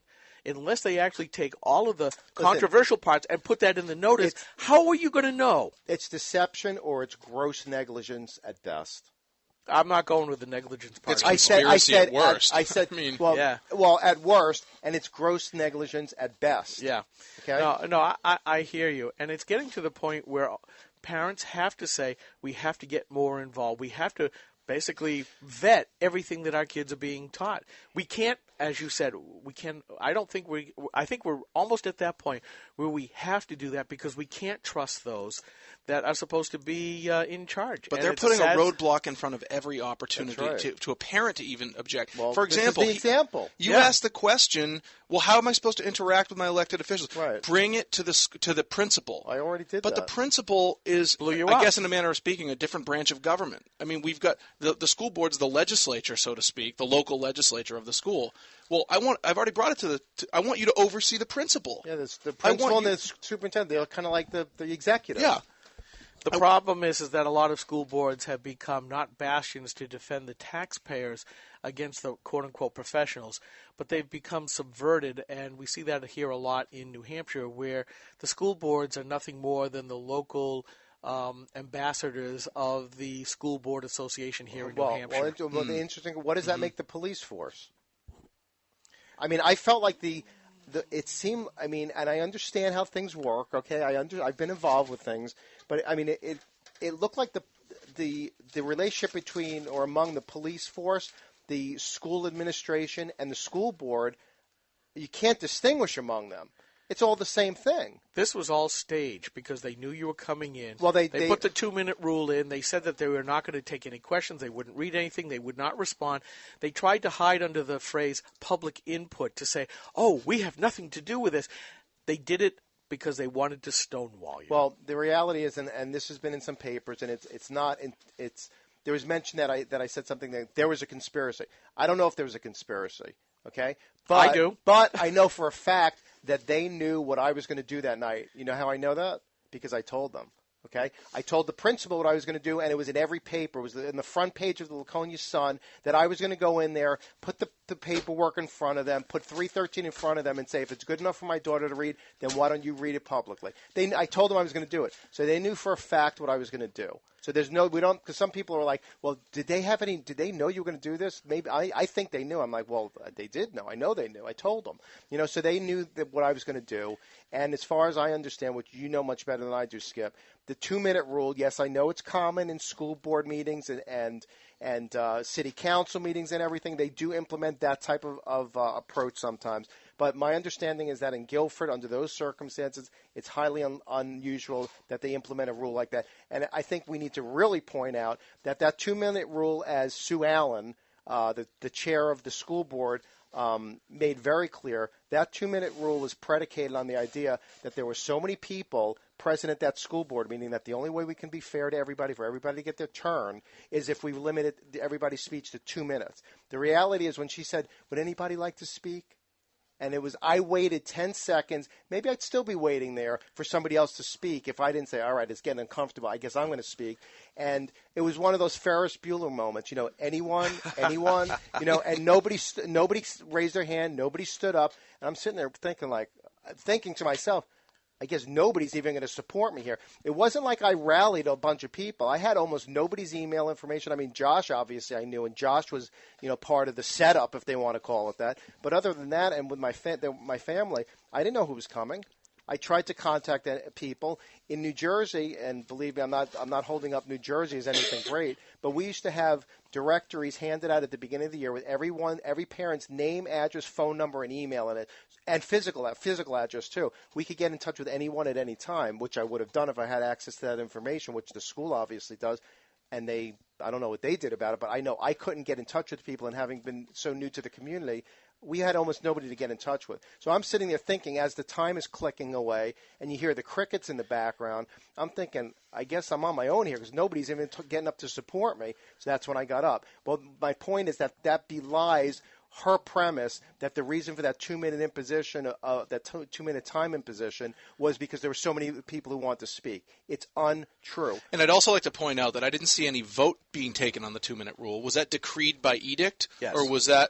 Okay, so that wasn't voted pretty upon. Much. I also note that all of the papers refused to print page 313 because they said we can't do that. They said, but basically, like the New York Times, all the news that's fit to print, they wouldn't have printed this because this wasn't fit to print. As Ed Engler, the editor of the Laconia Sun and the mayor of Laconia, said, his estimation is that basically he'd be shocked if anyone in the country would print this in its entirety. But it's perfectly good, according to the Guilford School Board, that we can give this out to 14-year-old freshmen. And they claim that in a controlled environment, that's why they're releasing this information to 14-year-olds in a controlled environment. Well, what type of credentials do these English teachers have to be able to be teaching and pushing social psychology on people? Health class. This is an English class. Listen, Josh, this is ridiculous. This teacher, Miss Engel, couldn't even remember. Gail Hutchinson. Hutchinson. Who did I say?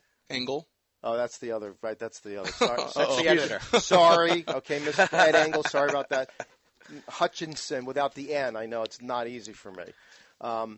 She couldn't remember to send out the notice last year, and there was an oversight this year as well. So she's qualified to. That's the controlled environment. My understanding also, and you can confirm it, or the papers and the media can confirm that. My understanding is that she loves the author, according to my daughter. She's read the book multiple times, and she's actually read that specific page out loud, and they've discussed that specific page. I mean, how do you do that? You're sitting. I mean, I can't imagine sitting. I'm having trouble reading this privately, and like to sit there with 20, 14, and 15-year-olds and read about. Yeah, let's throw another. My children are here. I'd say what it's about. Yeah, I'd throw another name out there, Scott LaLiberty, who is supposedly the curriculum head in Guilford. It's like, he's got a historical past where he was caught when he went from the Guilford school system to become a mucky muck up in Moulton Borough. Mm-hmm. He flat out lied to their forming budget committee about what the budget committee in Guilford was doing. He had to go back and apologize. Now, he's never apologized formally to the Guilford budget committee as constructed back then. And here he is brought back now, so we have a confirmed liar on tape, which I posted on Guilford Grok. Right. Guilford Grok. Oh, boy. Oh yeah. We've been around for a while. So, it just seems to be these people get in the mind that we can do what we want and we're not held accountable. That's really what it comes down to. I think Jacob had a comment. Oops, hold on. Go ahead. The main point is that the school has been replacing a parent's judgment with their own judgment. Bingo. And that's what they've been doing for 50-plus years, and it's just more evident now because of the content of this book that they want everybody to read. But it's because parents are not able to stand up and assert their rights. I mean, look what happened to you. You stand up, you assert your rights, and you get shot down, shut up, and arrested. Well, and that's got to stop. I think more people do need, and I think even though you may not have seen it in the meeting, behind the scenes, you're seeing a lot of people advocating for your point of view because Right. a lot of people, especially right of center, are saying, we've seen this ourselves, and they're writing about it a lot. They're talking about it a lot. You've ignited a firestorm of controversy at this point, and certainly I can see that you feel put upon it. Yeah, getting arrested, that's certainly getting put upon. But I think you've ignited a national moment where people are starting to say, what is going on in my school? Well, that was kind of my point in not. I hit a button. That was kind of my point in making this public. You know, it wasn't to embarrass Guilford. If that's the fallout of it, I'm sorry. It wasn't, I wouldn't be. You know, it was that I kind of weighed the options, and I thought that it was important enough that people, at least in this community, I didn't realize it was going to go basically international at this point. I was thinking that people in this community needed to have real knowledge of what's in that book and the judgment that implies on the part of the school board, that they're introducing this with no notice, no consent, nothing. That was really the point. It wasn't to embarrass. Listen, when the property values start to take a dump in Guilford, I own my house, okay? So this is not good for me either. Right. You know, and at this point, I might be selling my house, so it's even worse for me. Yeah. You No, know? I understand that, and you know, I have to salute you as somebody who said, I'm going to stand up for my principles. I'm going to stand up and defend my children from what I consider to be a predatory educational system. They don't see themselves that way, but when they decide, and I think you put it very well, when they put their Jacob, when they put their judgment in front of the parents' judgment, that's a problem. Well, and they don't. And then they don't allow the parents to speak out against it. Correct. Well, you could speak out. They just arrest you after you do it. If when you speak out and you don't have the opportunity to ask a question, or even if you have the opportunity to ask a question and you don't have the opportunity to ask a follow-up question, as we Correct. see, it's basically meaningless. Okay, that's why there's cross-examination. Okay, that's why you just keep cross-examining until you can't cross-examine anymore, because there's a reason for that. Okay, and that's the job of the press. And in the school situation, that to a pretty significant degree should be the job of the parent. They should have it be where the parents ask as much as they want, and they get answers back until the parents say, okay, you know, parents rest. That's how it should be, and it's not like it's the opposite of that, as I found out. That's why I said, well, what's the proper mechanism for interacting with you, the school board? And they basically said there is none, is from my understanding. Interact meaning I ask a question, you give me an answer, and then I don't like your answer, I ask you another question, and then if I don't like that, I ask you another question. And I'm paying the taxes. You're supposed to be really working for me on the behalf of my children. And I can't even ask a question. I can't ask a follow-up question. And just so it's clear, I'm not anti-government. I'm not anti-cop. I'm not anti-prosecutor. Okay? My father was a cop. He was a World War II veteran in the 10th Mountain Division, Purple Heart winner, combat veteran in World War II. So if anybody wants to paint me as whatever it is, they're going to have a problem. And like I said, he was a police officer. Okay? So that's a little word out to the cops and the prosecutors and everybody else here. Okay. Well, very good. Like I said before, thank you very much for coming in and spending more than a few minutes with us here at Grok Talk, production of GraniteGrok.com. And I would say we're pretty much at the end of what we need to be. We're getting there. We got about 60 seconds left before I start the music. I wanted to thank Jacob and Marina for coming in. And I know you didn't get to say anything, but you know, it's good to have you here and supporting your dad and just really, it's a big story, bigger than you ever thought it would have been. I never imagined this. You know, I just wanted some answers to some questions. You know, as a blogger, I can tell you, you never know what people are going to be interested in. Well, it's been stunning and humbling that this has been the response, literally, certainly coast to coast and literally around the world. I did a television show that's broadcast all through Canada, and we're getting emails and comments from. Here, Josh, where are we getting stuff? You got about 20, 30 seconds. All right, I'll listen once I can remember. Denmark, Netherlands, obviously the UK, all over Asia, Australia. They're coming from everywhere. In fact, Marina's video with her commentary, she received 200,000 hits last night. Wow! 200,000 video views in 6 hours. Overnight. Outrageous. Wow. So... Good job. Good for her. Good job for Marina. both. If you guys need anything from us, just let us know. Okay. Thank you so much for coming in. All right, that'll that'll close out this week's Grok Talk. Thanks to all our guests, and we'll be back next week with more news and information and more Grok Talk.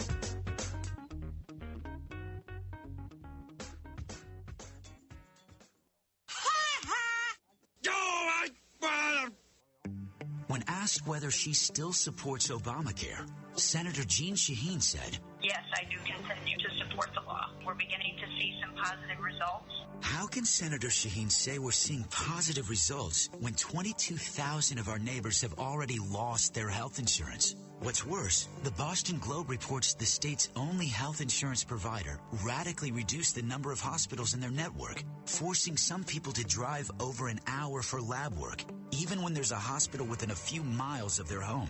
When pressed about lack of access, Shaheen said, There are some hospitals that are not covered, unfortunately, and I certainly hope that's going to change. Jean Shaheen promised us we could keep our doctors and our healthcare coverage. Now she hopes we can get to a local hospital?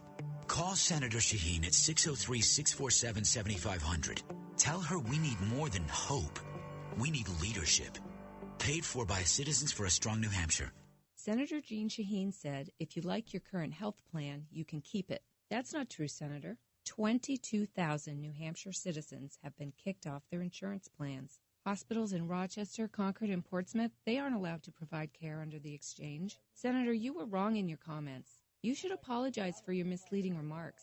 I'm calling Senator Shaheen at 750-3004 and telling her I want my doctor back. You should too. Paid for by saberpack.org, not authorized by any candidate or candidate committee. Grok Talk is a production of GraniteGrok.com in cooperation with a coalition of New Hampshire taxpayers. Individual guests and speakers are responsible for their own content, and their opinions are not necessarily those of CNHT, Granite Grok, or anyone else for that matter.